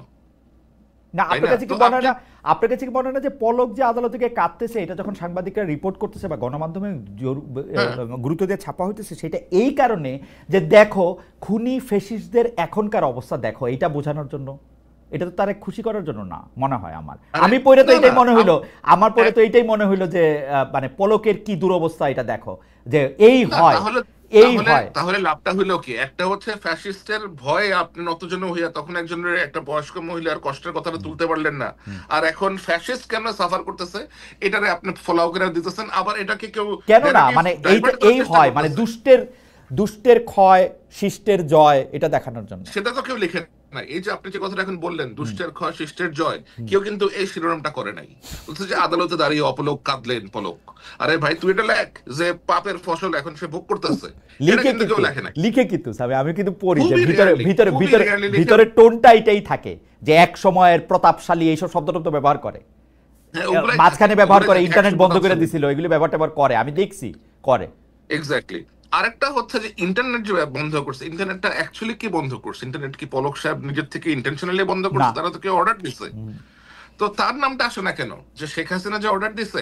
এবং আমি এমন বিষয় শুনেছি যে শেখ হাসিনা এটা নিয়ে মজা করতেছেন যে করে তো দিছে বন্ধ, আমার আসার আগে আমি আমার তো নামাইতে চাই, এরপরে যে সরকার আসবে সে ইন্টারনেট চালু করবে, থাকুক ইন্টারনেট বন্ধ, এরকম কথাবার্তা সে বলছে, রেকর্ডের মধ্যেই বলছে এগুলো। সে ওকে, আমি আমি আমি একটু কাজিয়াসিনের কাছে যাই যে এই যে পাল্টাপাল্টি ফটোকার্টগুলির আবার শেয়ার করা, এই অপতথ্য দিয়ে অপতথ্য মোকাবেলা করার চেষ্টা করা, সেটাকে আপনি কিরকম দেখেন? আর দর্শকরা আপনার কাছে একটু প্রশ্ন করেছেন যে খালেদা আপনি 10-10 দিয়েছেন, কাজী জেসিন আসলে এখনকার সাংবাদিকতাকে কত নম্বর দিবেন এটা তার কাছে জিজ্ঞেস করবেন, আমার কাছেও জানতে চাইছেন। আমি এখন 1-2 দিতে পারি। তারপরে হচ্ছে আমার প্রশ্নটা হচ্ছে যে এই যে সাংবাদিকতার নামে যে অপতথ্য ছড়ানো হচ্ছে, এইটা শুধু এনসিপির নেত্রীদের বিরুদ্ধে নয়, সামগ্রিকভাবে নারী ও শিশুদের নামেও আমরা এগুলি অনেক সময় দেখি, অমর্যাদা অবমাননা করে এটা দেখি। এই অপসাংবাদিকতা প্রতিরোধে কি সাংবাদিক সংগঠন বা সাংবাদিক নেতাদের আমরা সোচ্চার দেখি না কেন? এইটার কারণ কি? মানে এই সরকারের সময় আইসাও আর এই অপতথ্য দিয়ে অপতথ্য মোকাবেলাকে আপনি কিভাবে দেখেন? না, অপতথ্য দিয়ে তো অপতথ্য মোকাবেলা করা যায় না। অপতথ্য তো একটা মানে কোনোভাবে অ্যাকসেপ্টেবল না। সে অপতথ্যকে আবার মোকাবেলা করার জন্য আপনি যখন অপতথ্যকেই ব্যবহার করেন, তখন তো আসলে অপতথ্যেরই জয় হয়ে যাচ্ছে। এটা অ্যাবসলিউটলি আনঅ্যাকসেপ্টেবল। আর আমার মনে হয় যে এখানে আসলে সংবাদ মাধ্যমের ক্ষেত্রে আমি বলবো যে ইউনিয়নে যারা আছেন তাদের আসলে ঐক্যের প্রয়োজন, মানে ঐক্যবদ্ধভাবে কাজ করা প্রয়োজন, যেটা আমার মনে হয় যে এখন আগের চেয়ে একটু হলে দেখা গেলেও তাদের আরো ভাবা উচিত যে গণমাধ্যমে যারা কাজ করছে তাদের সততার সাথে কাজ করার জন্য কি ধরনের এনভায়রনমেন্ট করা দরকার। কারণ গণমাধ্যমে আমরা দেখছি যে বিভিন্ন প্রতিষ্ঠানে বিভিন্ন রকম অবস্থা। আসলে কোনো কোনো প্রতিষ্ঠানে এতই সাংবাদিকরা আছে যারা বিভিন্ন সময় আওয়ামী লীগের অনেকের কাছে সুবিধা নিয়েছে এবং আওয়ামী লীগের পারপাস সার্ভ করেছে, তারা একরকম আতঙ্কের মধ্যে আছে। তো একটা মানুষ যখন আতঙ্কের মধ্যে থাকবে তখন এরকম একটা কাজ সে কিভাবে সততার সাথে যে কাজটা করতে হয়, নিষ্ঠার সাথে যে কাজটা করতে হয়, সে কিভাবে করবে, সেটা তো প্রবলেমেটিকই হবে। তো ওই জায়গা থেকে আমার মনে হয় যে তাদের এনভায়রনমেন্টটা ক্রিয়েট করা দরকার। যারা আসলে আওয়ামী লীগের সাথে একসময় ছিল তারা যদি অনুতপ্ত হয়ে থাকে এবং তারা যদি আসলে সৎ সাংবাদিকতা করতে হয়, তাদেরও এক ধরনের ট্রেনিং এর মধ্যে দিয়ে যাওয়া আমার মনে হয় নেওয়া প্রয়োজন নতুন করে।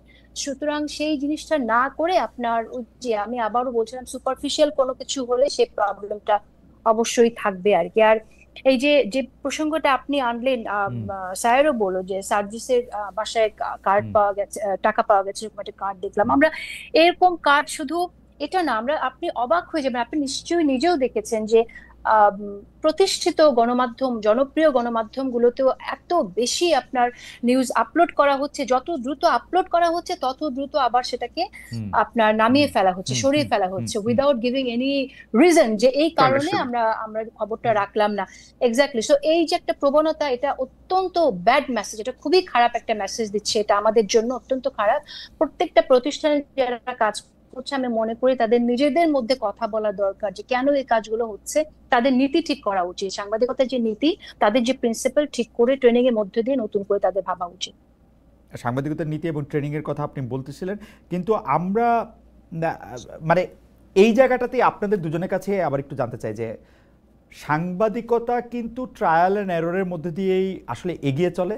যদি সাংবাদিকরা প্রতিদিন একটা করে পরীক্ষা দেয়, সেটা সংবাদ মাধ্যমের ক্ষেত্রে প্রতিদিন, আর যদি মানে ব্রডকাস্ট মিডিয়ার ক্ষেত্রে আপনি দেখেন তাহলে প্রতি ঘন্টায় প্রতি মিনিটে তারা পরীক্ষা দেয়। তারা যদি চুরি করে, বাটপারি করে, বায়াস করে, তাদেরকে কিন্তু জনগণ প্রত্যাখ্যান করে। কিন্তু মানে এই যে সারাক্ষণ ক্ষমতার জায়গা থেকে সাংবাদিকতাকে বা গণমাধ্যমকে সবক দিতে থাকা, আপনারা এটা ঠিক করে নেন নাইলে কিন্তু আপনাদের এই পরিণতি হবে, অমুক 3 জনকে চাকরি থেকে বাদ দিতে হবে, তুমুক জন এটা ভালো করতেছেন, সেইটাকে আপনারা আসলে কেমনভাবে দেখেন? সর্বশেষ একজন উপদেষ্টা এরকম বলছেন, শব্দের খেলাটার ভণ্ডামি কবে বাদ দেবেন আপনারা? প্রথম আলোর একটা রিপোর্ট নিয়ে তারা এই কথা বলেছে, বিবিসি রিপোর্টের অনুবাদটার ক্ষেত্রে কেন এটা অনুমোদন শব্দটা ব্যবহার করা হলো, অর্ডার না, সেই জন্য এরকম বলতেছেন। এইগুলিরে আপনারা আসলে কীভাবে দেখেন? কাজী জসিম যদি একটু বলতেন যে সরাসরিভাবে যে ভাই যদি এই পত্রিকা ভালো না লাগে, এই টেলিভিশন ভালো না লাগে, ইউ বেটার আপনি এটা দেখেন না, আপনি এটা পড়েন না। মানে বাংলাদেশে তো এখন আর ক্ষমতার জায়গা থেকে কেউ আপনাকে এটা করতে বাধ্য করতে পারবে না।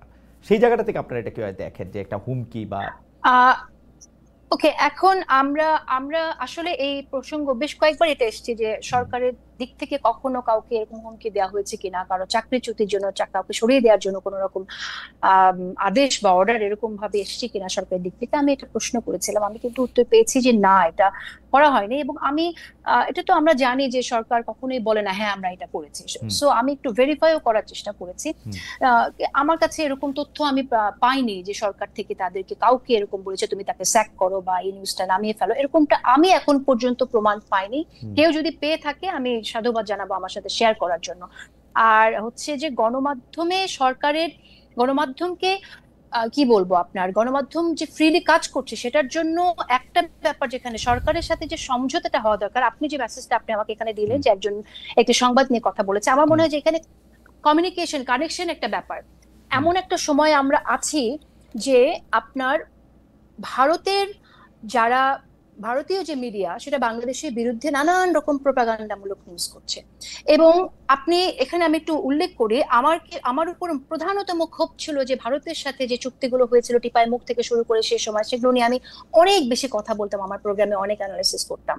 এবং সেই সময়টা আমি এরকমও শুনেছি যে অনেকে যারা কিনা এখানে ভালো জায়গায় যেতে চায় তারা ভারতের সাথে, ভারতের নীতি নির্ধারকদের সাথে ভালো যোগাযোগ রাখে। তো এই সাংবাদিকদেরই কিন্তু উত্তরসূরিরা এখনো রয়ে গেছে। সুতরাং সরকারের জায়গা থেকে সংশয়ের একটা জায়গা থাকতে পারে। আমি মনে করি যে ওইটা যদি হয় তাহলে স্বাধীনতা তো, অপার স্বাধীনতা তো আমরা কেউ চাই না। আমরা তো এমন স্বাধীনতা চাই না যেটা আমার সার্বভৌমত্বকে, আমার নতুন বাংলাদেশ বিনির্মাণকে ক্ষতিগ্রস্ত করবে। সেই জায়গা থেকে আমার মনে হয় ট্রাস্টের রিলেশনশিপটা খুব দরকার। আচ্ছা, ওকে। আমি আপনার কাছে আসবো আবার। জনাব জুলকারনাইন স্যার, আপনি যদি একটু বলতেন যে বিভিন্ন মহল থেকে ঠিক হুমকির সুরে ধমকির সুরে, আমার অসুবিধা নাই, কারণ আমি মনে করি জার্নালিজম করতে গেলে আপনাকে লোকে খুব প্রেমপত্র পাঠাবে, খুব ভালোবাসার কথা বলবে, এরকম নাই হওয়ার কথা। আপনাকে রেগে রেগেই কথা বলার কথা, আপনি কতটা হজম করতে পারেন সেইটাই হচ্ছে আপনার দেখার জিনিস। আমি মোটেও মাইন্ড করি না। আসিফ মাহমুদ সজীব ভাই এরকমই বলবে, শব্দের খেলার ভণ্ডামিটা কবে বাদ দেবেন আপনারা। জুলকারনাইন স্যার এরকমই বলবে, প্রথম আলো একটা খুব বাজে পত্রিকা, বাজেভাবে এটা করছে, আমার এতে কোনো অসুবিধা নাই। কিন্তু আপনি এটাকে কিভাবে দেখেন? অনেক ক্ষেত্রে গণমাধ্যম নিজে খুব একটা ইন্টিমিডেটেড জায়গায় চলে যায় আর কি, সেলফ সেন্সরশিপের নাম করেও। আচ্ছা, জুলকারনাইন স্যার কখনো বলেন প্রথম আলো একটা খারাপ পত্রিকা। আমি বলেছি যে প্রথম আলো ন্যারেটিভ টুইস্ট করার চেষ্টা করে, ন্যারেটিভ অন্যভাবে এটা বানানোর খারাপের চেষ্টা চেয়ে তো করে, বেশি খারাপ হইলো, না অসুবিধা নাই, খারাপ মানুষকে হইলো। গেলানোর চেষ্টা করে, এবং জি। এটা তারা প্রায় করে, এবং এটা তারা এখনই প্রথম করছে না, এটা তারা অনেকদিন ধরেই করছে। আসিফ যদি বলে থাকে যে শব্দের খেলা, আমার মনে হয় তার এই পার্টিকুলার টেক্সটটা ওয়াজ নট এন্টায়ারলি রং। কারণ শেখ হাসিনা যেখানে বলেছে যে আমি অর্ডার দিয়ে দিছি, এটাকে তো আপনার পারমিশন বলে গা বাঁচানোর কোনো বিষয় না। পারমিশন হচ্ছে আমি তোমাকে অনুমতি দিছি, একটা আপনি করতে পারেন নাও করতে পারেন, চয়েস ইজ ইয়ার্স। বাট যখন আপনি কাউকে অর্ডার দেন, being the commander in chief অথবা being the head of the ministry of defence, আপনি যখন অর্ডার পাস করেন, that is something people has to carry out in the street. তো আপনি সেটাকে ওইভাবে কনভে করে যাবেন। এবং বিবিসি বাংলার, এখন আমি কি বলবো, আমাদের কিছুদিন একটা একটা একটা একটা অনুষ্ঠান হয়েছে আমাদের লাইক আল জাজিরা থেকেই, you should watch that. এখানে একটা ইভেন্ট হয়েছিল ইউকেতে, গ্লাসটনবেরি নামে একটা ফাংশন হয়েছিল এখানে, আপনার কনসার্ট ইভেন্টের মতো। The way they have twisted the entire narrative did send a very wrong message, and আমাদের ওই প্রোগ্রামে এটা বেশ ভালো করে তুলে ধরা হয়েছিল। So I don't want to take that avenue, I don't want to criticize them for anything, but এই ধরনের choice of words is not correct. আপনি সঠিকভাবে ইন্টারপ্রেট করবেন, যেটা ইংরেজিতে আছে সেটাকে বাংলাতে সঠিকভাবে ইন্টারপ্রেট করবেন, যেটা বাংলায় আছে সেটাকে ইংরেজিতে আপনি আবার কারেক্টলি করবেন। স্যার আমি আমার একটা জিজ্ঞাসা আছে, সেটা হলো যে সাংবাদিকতা আমরা অনেকগুলিকে মেলাফাইডি মিস্টেক বলি, অনেকগুলি বোনাফাইডি মিস্টেক বলি। আপনি কি এটাকে মেলাফাইডি বা ইন্টেনশনাল মিস্টেক বলতে চান? মেলাফাইডি মিস্টেক অবশ্যই আপনি বলতে চান যে মানে বিবিসি বাংলাদেশে সবাই শুনতেছে, অসংখ্যবার পরিচয় হয়েছে, সে মেলাফাইডি করে সেই অর্ডারকে অনুমোদন বলছে, আপনার কাছে এরকম মনে হচ্ছে? এরকম অবশ্যই করেছে তারা। আপনি যদি বিবিসি বাংলার গত সরকারের সময়কার রিপোর্ট গুলা দেখেন, এখনো এই সরকারের সময় তারা এমন অনেক কিছুই করেছে যা আমার মনে হয় ওয়াজ নট ভেরি কারেক্ট। আপনার এগুলি বোনাফাইডি মিস্টেক না, রাইট? এগুলি মেলাফাইডি না, অবশ্যই না, অবশ্যই না। ইন্টেনশনালি অনেক কিছু তারা করেছে। এটা শুধু বিবিসি বাংলা একা না, আপনার পূর্বের যে কর্মস্থল আছে ডয়চে ওয়েল বাংলা, ওইখানেও অনেক সময় আমরা লক্ষ্য করেছি যে এরকম মিস্টেক হয়েছে। ওটা হয়তো আপনার ইয়েতে হয় নাই, বাট মিস্টেক হয়েছে। গণমাধ্যমে কাজ করলে মিস্টেক তো হইবই, কি মানে সেইটা তো না, মিস্টেক হচ্ছে ভাই আপনি বানানের ভুল করেন মানুষের নামের, আপনার নামের নাম আপনি চার লেখেন, চ দিয়ে লেখেন, দন্তস্বর পরিবর্তে আপনি ওটা চ দিয়ে লেখেন। কিন্তু আপনি যদি বলেন যে সায়ের বাসা থেকে নিচে গেছে, আপনি যদি বলেন যে সায়ের বাসা থেকে নিচে গিয়ে দেখছে যে সে ওখানে গিয়ে বসে বসে বিড়ি টানতেছে, আমি তো বাসা থেকে নিচে গেছি, এখন যদি আপনি সিদ্ধান্ত নিয়েই নেন যে আমি বিড়ি টানতেছি, এটা তো হইল না, রাইট? না, এটাতে আমি আপনার সাথে একমত। আমি জেসিনের কাছে থেকে শুরু করতে চাই, যেটি আসলে আপনাদের দুজনের কাছে প্রশ্ন। জেসিন, আমি কিন্তু খেয়াল করেছি যে সে সময় আসলেই এই প্রশ্নগুলিতে আওয়ামী লীগ সরকার সবচেয়ে বেশি বিব্রত হতো। আন্তর্জাতিক চুক্তি, অর্থাৎ আন্তর্জাতিক চুক্তি বলতে তো এর সিংহভাগ বা 95% বা 97% চুক্তি ভারতের সঙ্গে হয়েছে। সেই ভারতের সঙ্গে চুক্তিগুলির ব্যাপারে সেগুলি আসলে জনগণের সামনে প্রকাশ করতে চাইতো না, এর জন্য আমাদের সাথে কি আছে সেটা দেখাতে চাইতো না, বা আমরা দেখতে পারতাম না। আরও যোগ্য সাংবাদিকরা নিশ্চয়ই পারতেন, আমরা পারতাম না, আমরা চেষ্টা করে যা, এবং প্রশ্ন করলেই তারা রাগ হয়ে যেত, মানে আমরা এই সেই এগুলি বলতো। কিন্তু আমার প্রশ্ন, এই 10 মাসেও কি এই সরকারের কাছে একই প্রশ্ন আমরা করতে পেরেছি যে সেই চুক্তিগুলি কোথায়, সেই চুক্তিগুলি বাতিল করা হলো না কেন, সেই চুক্তিগুলি আমাদের সামনে কেন আনা হলো না? সেই চুক্তিগুলি আমরা বরং উল্টা দিতেছি, ভারত একতরফাভাবে আমাদের সাথে চুক্তির পর চুক্তি বাতিল করে যাচ্ছে, আমরা কেন সেটা বাতিল দেখছি না? আমি একটু জেসিনের মন্তব্য শুনবো, একটু জুলকারনাইন সাহেব থেকেও জানতে চাইবো যে জুলকারনাইন সাহেব অনুসন্ধানীমূলক সাংবাদিক, আমরা একটু জানতে চাইবো যে আসলে আমরা এমন কোন কোন চুক্তি করে রেখেছি যেগুলো আসলে সরকার সামনে আনতে দিচ্ছে না বা দেখাচ্ছে না আমাদের। আমি আগে জেসিনকে একটু শুনি। জি, কাজী জেসিন। আচ্ছা, প্রথমেই বলি যে প্রশ্ন আমি করেছি যে এই চুক্তিগুলো কবে আমরা জানবো, কি কিছু জানতে পেরেছেন কি, মানে সেটা আসলে আহ, প্রশ্নের উত্তর পেয়েছি, যে এটা তদন্ত কমিটি করা হয়েছে, তারা কাজ করছে এবং এটা আমরা জানতে পারবো। কিন্তু এটা তো আপনিও জানেন, আমরা সবাই জানি যে এখনো পর্যন্ত কোনো তদন্ত রিপোর্ট আমরা সামনে পাইনি যে কি ধরনের আসলে চুক্তি হয়েছে ভারতের সাথে, এবং সেই চুক্তিগুলো কতটা আমাদের দেশের স্বার্থ বিরোধী, এবং কোন কোন চুক্তি আসলে আন্তর্জাতিক কোর্টে নিয়ে আমরা সেখান থেকে বের হয়ে আসার উদ্যোগ নিতে পারি, এবং সেই উদ্যোগগুলো কবে নেবে।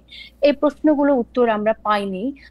সেটা আসলে তদন্ত কবে শেষ হবে এটা সরকারের কাছ থেকেই আমাদের এটা জানতে চাওয়ার কথা। পরবর্তী প্রশ্ন সরকারের কাছে রাখা উচিত যে সরকার আসলে কবে এই তদন্তটা সামনে নিয়ে আসবে, যদি আদৌ সেই তদন্তটা হয়ে থাকে, কেউ করে থাকে। আমি প্রেস সেক্রেটারির কাছে জানতে চেয়েছিলাম, বিশেষ করে যেমন আমি প্রেস সেক্রেটারির কাছে জানতে চেয়েছিলাম এবং আমি বলেছিলাম যে আমরা দেখতে পাচ্ছি যে ভারত স্থলবন্দর দিয়ে বন্ধ করে দিচ্ছে, ভারত ট্রান্সশিপমেন্ট বন্ধ করে দিচ্ছে, আমরা তো বন্ধ করতেছিই না, চুক্তিগুলি প্রকাশও করতেছি না। আমাদেরকে মানে আমাকে টু মাই আটার সারপ্রাইজ আমাকে প্রেস সচিব জবাব দিচ্ছেন যে আমরা তো কোনো রিটালিয়েশনে বিশ্বাস করি না, এটা বলে রিটালিয়েশন। আমি এটা আমরা তো একটার জবাবে আরেকটা এরকম করবো, এরকম কোনো কিছু তো করবো না, আমরা এগুলি ভেবে দেখছি। আরে ভাই এগুলি প্রকাশ করেন, প্রকাশেরও কোনো নাম নাই। আপনি বলতেছিলেন কাজী জেসিন। হ্যাঁ, সো এটা আসলে একটা স্পষ্ট অবস্থানে আমরা দেখতে চাই। আমার কাছে কিন্তু আমি কিন্তু অন্যটা শুনেছি, আমি শুনেছি তদন্ত চলছে এবং তদন্তের পরে আমরা জানবো সরকার কি করবে। চুক্তি প্রকাশ করতে তদন্ত লাগবে কেন? আমরা এখনো জানি না। আমি কিন্তু তৌহিদ হোসেনকেও জিজ্ঞেস করছিলাম, পররাষ্ট্র উপদেষ্টা, চুক্তি প্রকাশ করতে তদন্ত লাগবে কেন? আওয়ামী লীগ সরকার এই চুক্তি করছে, এটা গণমাধ্যমে প্রকাশ হবে, দ্যাটস ইট। এর মধ্যে তদন্তের কি দরকার? না, তদন্ত না, sorry let me correct it, এটা কমিশন করা হয়েছে, তারা এই কমিশন যাচাই বাছাই করছে তো এই চুক্তিগুলো নিয়ে। কমিশন তো যাচাই বাছাই করবে যে কিভাবে বাতিল করবে আমি জানি না। আমাকে আমার সায়েরের দ্বারস্থ হওয়া ছাড়া উপায় নাই, অনুসন্ধানীমূলক সাংবাদিক, আমাকে একটু বুঝায় বলেন তো, চুক্তি আওয়ামী লীগ সরকার ইন্ডিয়ার সাথে করছে, যেটা গোলামির চুক্তি, যেটা অনেকগুলি খারাপ চুক্তি, সেটা প্রকাশ করবে, সেটা দেখাবে এই চুক্তি করছে, এইটার মধ্যে কমিশন করে কি করতে হবে স্যার? আমার যেটা আমি যতটা জানি, যতটা আমি বুঝতে পারছি, সেটা হচ্ছে যে তারা দেখতে যাচ্ছে যে কোন চুক্তিগুলোর মধ্যে বাংলাদেশের অ্যাডভান্টেজ কতটুকু আছে, ডিসঅ্যাডভান্টেজ কতটুকু আছে, কোন চুক্তিগুলো থেকে এক্সিট ক্লজ বেশ সহজ, কোন চুক্তিগুলোর exit clause is very hard. এবং এখানে বেশ কয়েকটা চুক্তি আছে আমি যেগুলো ব্যাপারে আমি জানি যে এগুলোর exit clause is very severe, যে আপনাকে যদি বের হতে হয়, আপনাকে ওরা যে প্রজেক্টটা করেছে অথবা যে ইনভেস্টমেন্ট করেছে সেটার সম্পূর্ণটা অথবা আগামী 20 বছর 15 বছর। আমি বিনয়ের সাথে একটা কথা বলি। আওয়ামী লীগ সরকারের বিরুদ্ধে জেসিন যেটি নিয়ে আসলে শুরু করেছিলেন, সেটি মানে 2009-10 পর্যন্ত বোধহয় উনি মাত্র করতে পারছেন, বা 11 পর্যন্ত, আমি জানি না। এরপরেই তাকে চলে যেতে হয়েছে বা তাকে থাকতে দেওয়া হয় নাই, বা আমি যেই কথাই বলি না কেন, বা আমরা যারা ছিলামও তারা বারবার আওয়ামী লীগ সরকারকে এই কথা বলতাম, আপনারা যেগুলি চুক্তি করছেন দয়া করে সেগুলি প্রকাশ করেন, আমাদেরকে দেখান না। আপনারা সংসদে আলোচনা করেন না, এটা ওয়েবসাইটে দেন না, এটা নিয়ে কোনো একটা শ্বেতপত্র প্রকাশ করেন। এখন সরকার আসছে, এটার এক্সিট ক্লজ কি আছে, এটা দিয়ে আমরা বাইরেতে পারবো কি পারবো না, সেটা তো আমরা বোঝার তো দরকার আছে। আপনি চুক্তিগুলি খালি প্রকাশ করবেন, এতে আপনার কি অসুবিধা? আমি বলি কি অসুবিধা? আমার হাইপোথেসিস হচ্ছে এই সরকারও ভারতেরই কোনো না কোনো ভাবে স্বার্থ দেখে, আমি আপনাকে খালেদ ভাই যেটা বলতে পারি যে it will sound a very technical দেখেন, ভারত আমাদের আশেপাশে দিয়েই আছে, আমাদের সব থেকে বড় land border is with India. এখন এমন একটা দেশের সাথে আমরা আসলে আপনার ধরেন কোন ধরনের সরাসরি সাংঘর্ষিক অবস্থাতে, যার মতো অবস্থাতে এই মুহূর্তে আছে কিনা সেটাও চিন্তা করতে হবে। আমার মনে হয় যে সরকার বললো, এবং আপনার শফিক সাহেব যেটা আপনাকে রেসপন্স করেছে যে রিটেলিয়েশনে বিশ্বাস করেন না, আমার মনে হয় যে বাংলাদেশ এখনো তার যে ধৈর্য অথবা পেশেন্স, মানে আওয়ামী লীগ সরকার গিয়া মুখে যাই বলুক, গিয়া পায়ে গিয়া পড়ে থাকতো, এরা মুখে বড় বড় কথা বলবে এবং পায়ে গিয়ে পড়ে থাকবে, মুখের উপরে বন্ধ করে দিবে, ও কোনো কথা বলবে না। চীনে গিয়ে বলে আসবে যে আমরা হচ্ছে ওগুলির মুরব্বী, এগুলি হচ্ছে কথা বলতে তো কোনোটা কম বলে না সাহেব। না, কথা বলতে তারা কম বলে না, which is very true, but আপনি দেখেন যে ইন্ডিয়া কিন্তু বাংলাদেশের সাধারণ বাংলাদেশি ট্যুরিস্টদের জন্য এখন ভিসা দেওয়া বন্ধ করে দিচ্ছে, বাংলাদেশে ঘুরতে যেতে পারে না, তাই করতেছে, এবং এগুলো তারা করতেছে। কিন্তু বাংলাদেশের পক্ষ থেকে কিন্তু এখনো এই ধরনের কোন রকমের স্ট্রং মেজার নেওয়া হয় বাংলাদেশের, কোনো একটা মেজারও নেওয়া হয় না। এবং আমি আপনাকে ইন্টারেস্টিং জিনিস বলি, বাংলাদেশে গত কয়েক মাসে বেশ কিছু উল্লেখযোগ্য সংখ্যক রয়ের এজেন্ট ঢুকেছে, এসে এরা ডিজিএফ এর সাথে গিয়ে মিটিং করেছে, এনএসএ এর সাথে গিয়ে মিটিং করার চেষ্টা করেছে, তাদেরকে পারসুয়েট করার চেষ্টা করেছে, এবং লাকিলি আমাদের এজেন্সিগুলো এদের সাথে কোনো রকমের কোঅপারেশনে যায় নাই। এন্ড আমি এদের যে পাসপোর্ট নাম্বার সহ বিস্তারিত আপনার ফাঁস করে দিয়েছি, এবং তারপরেও আমাদের দেশ থেকে ভারতের সাথে কোনো রকমের কথাবার্তা বলা হয়নি। ভারতীয় এম্বাসিতে হাই কমিশনে কি জানি আরে আপনার রাজেশ অগ্নিহোত্রী যে ঢাকাতে রয়্যাল স্টেশন চিফ, এটা আমরা গত 2 বছর ধরেই জানি। এটা আমি 2 বছর ধরে ক্রমাগত আপনার লিখে গিয়েছি। এই লোক লাস্ট ইলেকশনের সময় আপনি বিভিন্ন রকমের প্রভাব রেখেছে, এর সাথে মিট করতে চায়, ওর সাথে মিট করতে চায়, তার বাসায় পলিটিক্যাল পার্টি লিডারদেরকে নিয়ে আসে, বাট স্টিল বাংলাদেশ এখনো এই লোকটাকে রেখে দিয়েছে ঢাকাতে। সে এখনো ঢাকাতেই আছে। হাসিনা সরকার চলে গেছে, he is still in the same appointment, এবং সেটাতে কোনো ব্যবস্থা গ্রহণ করা হয় না। আমি এই কথাটাই বলতে চাই যে ডক্টর মোহাম্মদ ইউনূস সরকার একটা কিছু মানে সমান কিছু করার দূরে থাক, ইন্ডিয়া একের পর এক গাজোয়ারি, আজকে বর্ডার বন্ধ করে দিচ্ছে, কালকে ভিসা বন্ধ করে দিচ্ছে, কালকে স্থলবন্দর বন্ধ করে দিচ্ছে, কালকে ট্রান্সশিপমেন্ট চুক্তি বাতিল করতেছে, একটা কিচ্ছু করে নাই যেটা ইন্ডিয়ার স্বার্থের এগেইনস্টে যায়, শুধু কতগুলি গপ্প দেয়া ছাড়া, উঁচা কথা বলা ছাড়া। হাউএভার এটা তাদের কিছু স্টেটমেন্ট ইস্যু করেছে বাংলাদেশের, লাইক কোন স্টেটমেন্ট, কোনটা বলুন তো? সবার আগে আইসে আদানির টাকা দিছে, জিজ্ঞেস করলেই বলে যে আদানির টাকা না দিলে বলে ভারত বোম মারতো। সবার আগে আইসা এগুলি করছে, এগুলি আমাদের ভাই। যাই হোক, হাওয়ার লাস্ট প্রসঙ্গে লাস্ট আসি। এইটা আসলে এইটা আমরা যে ইয়াকে দিয়ে শুরু করি, জেসিনকে দিয়ে শুরু করি, আমরা সায়েরকে দিয়ে শেষ করব। সেটা হচ্ছে যে মানে বর্তমানে বাংলাদেশে মানে আমি বেশিরভাগ সময় একটু ভবিষ্যতের কথা ভাবি, যে পরে যখন কন্টেন্ট অ্যানালিসিস করে গণমাধ্যমের কাজগুলি দেখা হবে তখন সেটা আসলে কীভাবে দেখা হবে। যেমন মনে করেন বাংলাদেশের গণমাধ্যম রাষ্ট্রপতি সংক্রান্ত সকল সংবাদ এড়ায়া চলে, কিন্তু বড় একটা খবর হইলো কয়েকদিন আগে যে রাষ্ট্রপতি প্রথমবারের মতো 10 মাসে প্রথমবারের মতো বঙ্গভবন ছেড়ে বাইরে হয়ে আসা সেনা ইয়াতে আসছেন পিজিআর এর অনুষ্ঠানে। সেই খবরটাও আসলে খুব বেশি পরিমাণে আমরা মানে বাসসে দেখি নাই, বিটিভিতে দেখি নাই, ইয়েতে দেখি নাই।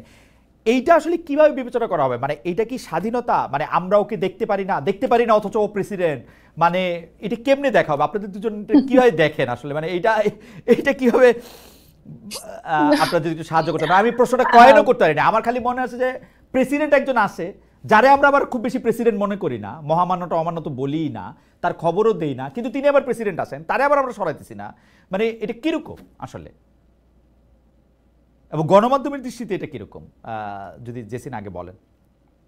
গণমাধ্যমের কাজ তো হচ্ছে আসলে তথ্য সামনে আনা। তো প্রেসিডেন্ট একটা প্রোগ্রামে গেছেন এবং তিনি এই এতদিন পর প্রথম একটি প্রোগ্রামে গেছেন, সেটা তো একটা অবশ্যই আমাদের কাছে তো নিউজ তো একটা মানে অ্যাসেট, তাই না? সুতরাং সেটা কাভার করবে সবাই, সেটাই স্বাভাবিক। এবং সেটা যদি কেউ না করে থাকে তাহলে সেটা আমার মনে হয় যে তারা একরকম পক্ষপাতিত্বের এখানে, বা পক্ষপাতিত্ব ঠিক শব্দটা এখানে অ্যাপ্রোপ্রিয়েট হবে না, আমার মনে হয় যে ইমোশনালি তারা হয়তো জিনিসটাকে অ্যাকসেপ্ট করতে পারে না যে এখনো পর্যন্ত তিনি, যিনি কিনা সাবেক পতিত প্রধানমন্ত্রী শেখ হাসিনা 5 হয়ে সালাম করেছিলেন, তিনি এখন সালাম করতে চেয়েছিলেন, বলেছিলেন যে সালাম করার জন্য পাচ্ছি না প্রধানমন্ত্রীকে, প্রধানমন্ত্রী আমার সালাম নিচ্ছেন না, রাইট। তো একটা দৃশ্য আমরা ওরকম দেখেছিলাম। তো এটা হয়তো ইমোশনালি তার জন্য ডিফিকাল্ট, যদি কেউ দায়িত্ব থেকে এটা মানে কোনো সংবাদ মাধ্যমের দায়িত্বে আছেন কিন্তু এই নিউজটাকে অ্যাপ্রোপ্রিয়েটলি কভার করলেন না, সেটা একটা কারণ হতে পারে। তবে আমরা তো নিউজ, এটাকে আমি মনে করবো এটা গুরুত্বপূর্ণ নিউজ, এতদিন পর তিনি আসলেন, সেটাও তো একটা গুরুত্বপূর্ণ মেসেজ।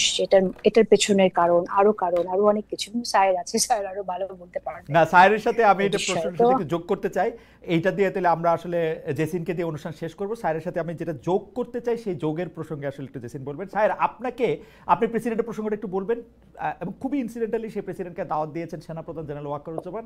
আপনাকে এইভাবে ব্র্যান্ড করা হয়, আপনি হচ্ছেন জেনারেল ওয়াকারুজ্জামানের লোক, এবং আপনি এবং জেনারেল ওয়াকারুজ্জামান একটি স্বাধীন বাংলাদেশ ঘোষণা করেছেন, যারা আসলে ইউনূস সাহেবের অধীনেও না, প্রেসিডেন্টের অধীনেও না, তারা তাদের যা ইচ্ছা হয় তারা তা করেন। এই কথাটাকে আসলে ঠিক কিনা? এবং খুবই আশ্চর্যজনকভাবে ডিজিএফআইয়ের কোনো দোষের দায়ে চাপানো হয় সেনাপ্রধানের উপরে, যদিও সেনাপ্রধানের আন্ডারে ডিজিএফআই না, ডিজিএফআই সরাসরি ডক্টর মোহাম্মদ ইউনূসের আন্ডারে।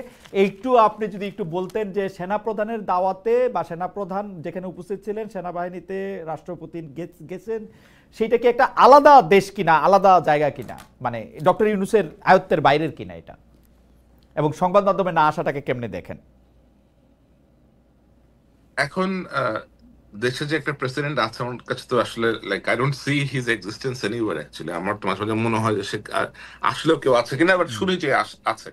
এখন দেশের প্রেসিডেন্ট যদি সেনার প্রধানের বাসাতে যায়, এটা তো মনে হয় আমি ঠিক জানি না, লাইক ক্যান্টনমেন্টে গেছে, বাসায় যান, ক্যান্টনমেন্টে যদি ক্যান্টনমেন্টে গেছে, রাইট। গিয়ে থাকে, এখন সে তার চিকিৎসা করাতে গেছে নাকি কি কারণে গেছে, আমি আসলে এই এই জিনিসটার বিষয়ে মাত্রই লাইক আজকে এখন শুনলাম যে সে কবে গেছে। বাট যদি সে ওখানে যায় তাহলে হয়তো কোনো পার্সোনাল কারণে যেতে পারে, অথবা হয়তো সিএম এসে দেখাইতে গেছে, অথবা হয়তো মিলিটারি কোনো, আমার মনে হয় প্রমোশন বোর্ড আসতেছে, না ওটা আরো আরো পরে বোধ হয়, এরকম কোনো হয়তো কোনো কাজে গেছে। এখন এই লোক তো আপনার মিলিটারির সশস্ত্র বাহিনীর সর্বাধিনায়ক বলা হয় তাকে, রাষ্ট্রপতিকে। দেশের যে কনস্টিটিউশন আছে এখনো আছে সেটা নিয়ে, সেই হচ্ছে আপনার সর্বাধিনায়ক। এখন যদি কেউ এটা আপনার না কভার করে থাকে, তাহলে অবশ্যই এটা আমাদেরকে বের করতে হবে যে এটা কেন তারা কভার করে নাই, নাকি এটা আইএসপি থেকে বলা হয় নাই যে কোন কোন কারণে সে অ্যাকচুয়ালি গিয়েছে। আর সেনাবাহিনীর সাথে আমার সংশ্লিষ্টতা নিয়ে যে সমস্ত গল্প মুখরোচক আলাপ চলে, এটা তো আসলে আমি বলবো যে এটা খুবই হাস্যকর একটা আলাপ চলে আর কি। কারণ আমি আগেও আপনার সাথে এসে বলেছি যে এই সেনাবাহিনী নিয়ে আমার থেকে বেশি নেগেটিভ নিউজ আর কেউ কখনো করে নাই মনে হয়। আর ডিজিএফ এর ক্ষেত্রেও সেম। সুতরাং তাদের মুখপাত্র আমি এখন কেন হইতে যাবো? হ্যাঁ, আমি হয়তো এখন একটু কম করতেছি, বিকজ আমি এখন দেখতেছি না যে সেনাবাহিনী কাউকে মেরে ফেলতেছে, অথবা সেনাবাহিনী গিয়ে কাউকে আটকায় ধরে নিয়ে আপনার আয়নাঘরে ঢুকা রাখতেছে। এবং আমি দেখতেছি এই বাহিনীর সদস্যরা আপনার পুলিশের পাশাপাশি দেশের আইন শৃঙ্খলা রক্ষায় যতটা সম্ভব পারলে নিজেদের এখতিয়ারের বাইরে গিয়েও তারা কাজ করার চেষ্টা করতেছে। এদের ছুটি ছাটা ক্যান্সেল হয়ে গেছে, এদের অনেকেই আপনার পরিবারের সাথে দেখা করতে পারতেছে না, অনেকে এক্সস্টেড হয়ে আছে। তো এখনো যদি ক্রমাগত কোনো উল্লেখযোগ্য কারণ ছাড়া আমি সারাদিন এদের বিষয়ে আপনার না, আমি আমি ইয়ে আমি করতে থাকি, আমি শুধু লুক নাইস। আমি শুধু শেষ প্রশ্নটা করি যে জেনারেল ওয়াকারুজ্জামান কি আসলে ডক্টর মোহাম্মদ ইউনূসের আন্ডার কমান্ডে আছেন, নাকি তিনি একটা স্বাধীন সার্বভৌম সেনাবাহিনী বা স্বাধীন সার্বভৌম সেনানিবাস গঠন করছেন, যে তিনি কারো কথা শুনবেন না ব্যাপারটা? না, এখন সেনাবাহিনীর প্রধান যিনি হন, সেনাবাহিনীর প্রধান তো তার নিজের যেই রাইট আছে সেটার মধ্যেই থাকবেন। এবং উনি যদি ওই ধরনের বেয়ারা টাইপ হতেন, তাহলে ততদিন আমরা অন্য রকমের পরিস্থিতি দেখতাম বাংলাদেশে। আমরা তো ওরকম কোনো পরিস্থিতি এখনো দেখছি না বাংলাদেশে। উনি ওনার জায়গাতে আছেন, whenever he feels like. আমার মনে হয় উনিকে দেখা করেন। কিছুদিন আগেও দেখলাম যে দুজন বেশ হাসাহাসি করতেছে কোনো এক ঈদের প্রোগ্রাম, উনি ওনার ওয়াইফ নিয়েও গেছেন ওনার সাথে দেখা করতে। তো যদি এরকম রেশারেশি থাকতো তাহলে নিশ্চয়ই এগুলো হতো না। আর আপনাকে এটাও মনে রাখতে হবে যে ওনার আশেপাশে যত অফিসার আছে, পিজিআর আছে, এখানে এসএসএফ আছে, এরা তো সব বাংলাদেশ সেনাবাহিনী অথবা সশস্ত্র বাহিনীরই সদস্য। তো যদি ওরকম কিছু থাকতো তাহলে নিশ্চয়ই বিষয়টা অন্যরকম হতো, তাই না? অ্যাবসলিউটলি। জেসিন, শেষ প্রসঙ্গ, জেনারেল ওয়াকারের সাথে সরকার প্রধান ডক্টর ইউনূসের একটা দূরত্বের কথা কল্পনা করা হয়, মূলত ডিসেম্বর মাসে ইলেকশন হবে নাকি পরে হবে, নাকি জীবনেও হবে না, ডক্টর ইউনূস চিরকাল থাকবেন, ওই প্রসঙ্গটা ধরে বেশি এটা সামনে এসছে। আপনি এটাকে কতটা বাস্তব মনে করেন, কতটা মনে করেন যে গণমাধ্যম বা সামাজিক মাধ্যমগুলির একটা কষ্ট কল্পনা?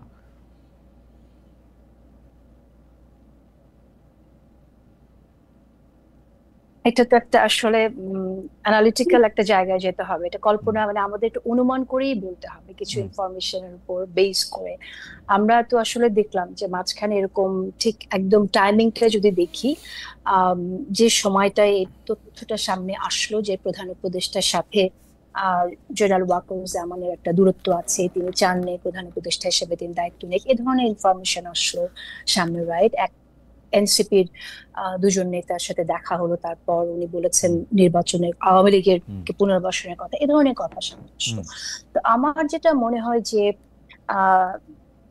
সেনা প্রধান এবং প্রধান উপদেষ্টা এই নির্বাচন প্রশ্নে ওনাদের কোনো দূরত্ব আছে বলে আমার কাছে মনে হয়নি। এটা হয়তো কোনো কোনো এনসিপি নেতার মনে হতে পারে যে জেনারেল ওয়াকারুজ্জামান থাকলে নির্বাচন দিয়ে দিতে হবে, কারণ তিনি ওই উচ্চারণ করেছিলেন যে ডিসেম্বরের মধ্যে নির্বাচন দিতে হবে। আমরা যেটা জানি, আমাদের অ্যানালিসিস থেকে আমরা এটা বলতে পারি যে সেনাবাহিনী কিন্তু বিচ্ছিন্নভাবে থাকে না। সেনাবাহিনীকে কিন্তু বিশ্বের অন্যান্য দেশের সাথে কাজ করতে হয়, তাই না? যেমন আমাদের সরকার প্রধানকেও কাজ করতে হয়, সেনাবাহিনী প্রধানের সাথেও কিন্তু একরকম যোগাযোগ থাকে জাতিসংঘ থেকে শুরু করে অন্যান্য প্রতিষ্ঠানের। তো আপনি যদি বহির্বিশ্বের দিকে তাকান, তারাও কিন্তু চায় যেখানে ডেমোক্রেসি রিস্টোর হোক দ্রুত। সো ওই জায়গা থেকে এটা প্রধান উপদেষ্টা তো আপনি জানেন এখন বলেছে ডিসেম্বরের মধ্যে নির্বাচন প্রস্তুতির কথা।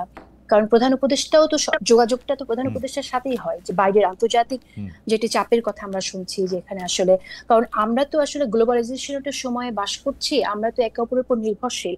বিশ্বের অন্যান্য দেশগুলো কিন্তু আমাদের সাথে একটা সম্পর্ক রাখতে চায়, কারণ তাদের আমাদের যে সাথে যে রিলেশনশিপটা আছে এবং বিনিয়োগটা আছে এবং বিনিয়োগ বাড়ানোর বায়োলেটারাল যে বিষয়গুলো আছে সেটার জন্য তারা হয়তো একটা স্থিতিশীল পরিবেশ দেখতে চায়। সেই জায়গা থেকে নির্বাচনের কথা হয়তো তারা বলে, এবং প্রধান উপদেষ্টা ওটা চান, এবং জেনারেল ওয়াকারুজ্জামান আমার অ্যানালাইসিস যেটা বলে সেই জায়গা থেকে উনি বলেছেন যে দেশে ডেমোক্রেসি আসা দরকার, ডিসেম্বরের মধ্যে নির্বাচন কথা।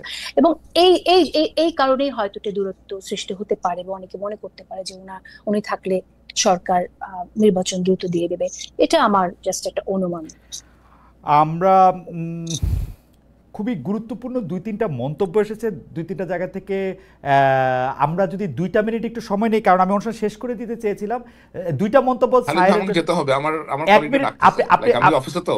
আচ্ছা, আপনি কি 1 মিনিটে আপনি একটু অ্যাড্রেস করবেন? 1 মিনিট স্যার, আপনার জায়গা থেকে হচ্ছে 1 মিনিটের একটা মন্তব্য। সেটা হচ্ছে যে বাংলাদেশের সাংবাদিকতার ইতিহাসে কখনো সামরিকভাবে ক্ষমতাধর সামরিক বাহিনী নিয়ে কোনো অনুসন্ধানী সাংবাদিকতা হয়েছে কি, বা হয়েছে কিনা, সেটা সম্ভব কিনা? বাংলাদেশের সামরিক বাহিনীর নিয়ে, সামরিক বাহিনীর কেনাকাটা নিয়ে, সামরিক বাহিনীর পদায়ন নিয়ে, যেই সব জায়গায় আর্থিক দুর্নীতির সম্ভাবনা আছে সেই সব জায়গা নিয়ে অনুসন্ধানী সাংবাদিকতা হয়েছে কিনা, এবং এটা সম্ভব হয়েছে অবশ্যই সম্ভব, কেন সম্ভব হবে না? অবশ্যই সম্ভব। আমি নিজেও অনেক কিছু লেখালেখি করছি। ওকে, কওমি জননী যারা বলেছিল বিগত সরকারকে, তারা ফৌজদারি অপরাধ করেছে কিনা, সেই গোষ্ঠী তো অনেক বেশি ক্ষমতাধর এখনো।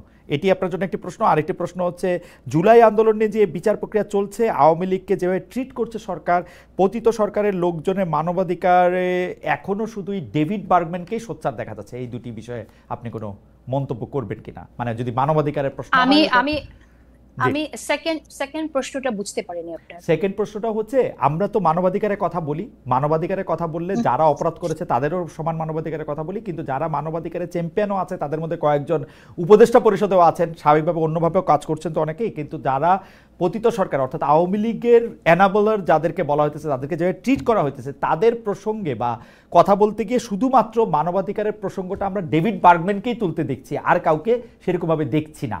এটা একজন মন্তব্য করেছেন। মানে তাদের মানবাধিকারটা, তারা যদি অপরাধী হয়ও তাদের মানবাধিকারটা আর কি না, তারা অপরাধী হলেও তাদের মানবাধিকার নিশ্চিত করা প্রয়োজন। এই জন্যই আমরা নতুন বাংলাদেশের কথা বলছি। আমরা এরকমটা চাই না যে কখনো জেলখানায় কাউকে টর্চার করে বা আপনার আয়না ঘরে নিয়ে যে টর্চার করে কাউকে হত্যা করা হোক। আমার মনে হয় না এরকম কাজ হচ্ছে। তবে অবশ্যই আমাদের সোচ্চার থাকা উচিত, আমাদের দেখা উচিত যে নিজেদের অনুসন্ধানী সাংবাদিকতার মধ্য দিয়ে যে আসলে হলে পরে আমাদের সোচ্চার থাকা উচিত অ্যাজ জার্নালিস্ট। আমি এটুকুই বলবো। আর হচ্ছে যারা কওমি জননী বলেছে তারা ফৌজদারি অপরাধ করেছে কিনা, সেটা আপনার কাছে একটু প্রশ্ন। কওমি জননী যারা বলেছেন, এটা আসলে অনেক বিস্তৃত ব্যাখ্যার একটা টপিক। এটা আসলে অত্যন্ত অত্যন্ত দুঃখজনক, যারা কওমি জননী বলেছেন তারাই আবার রাজনীতিতে এসছেন এবং রাজনীতি করছেন। এটা দেখতে ভালো লাগছে না। এটুকুই আমি আপাতত বলতে চাইছি।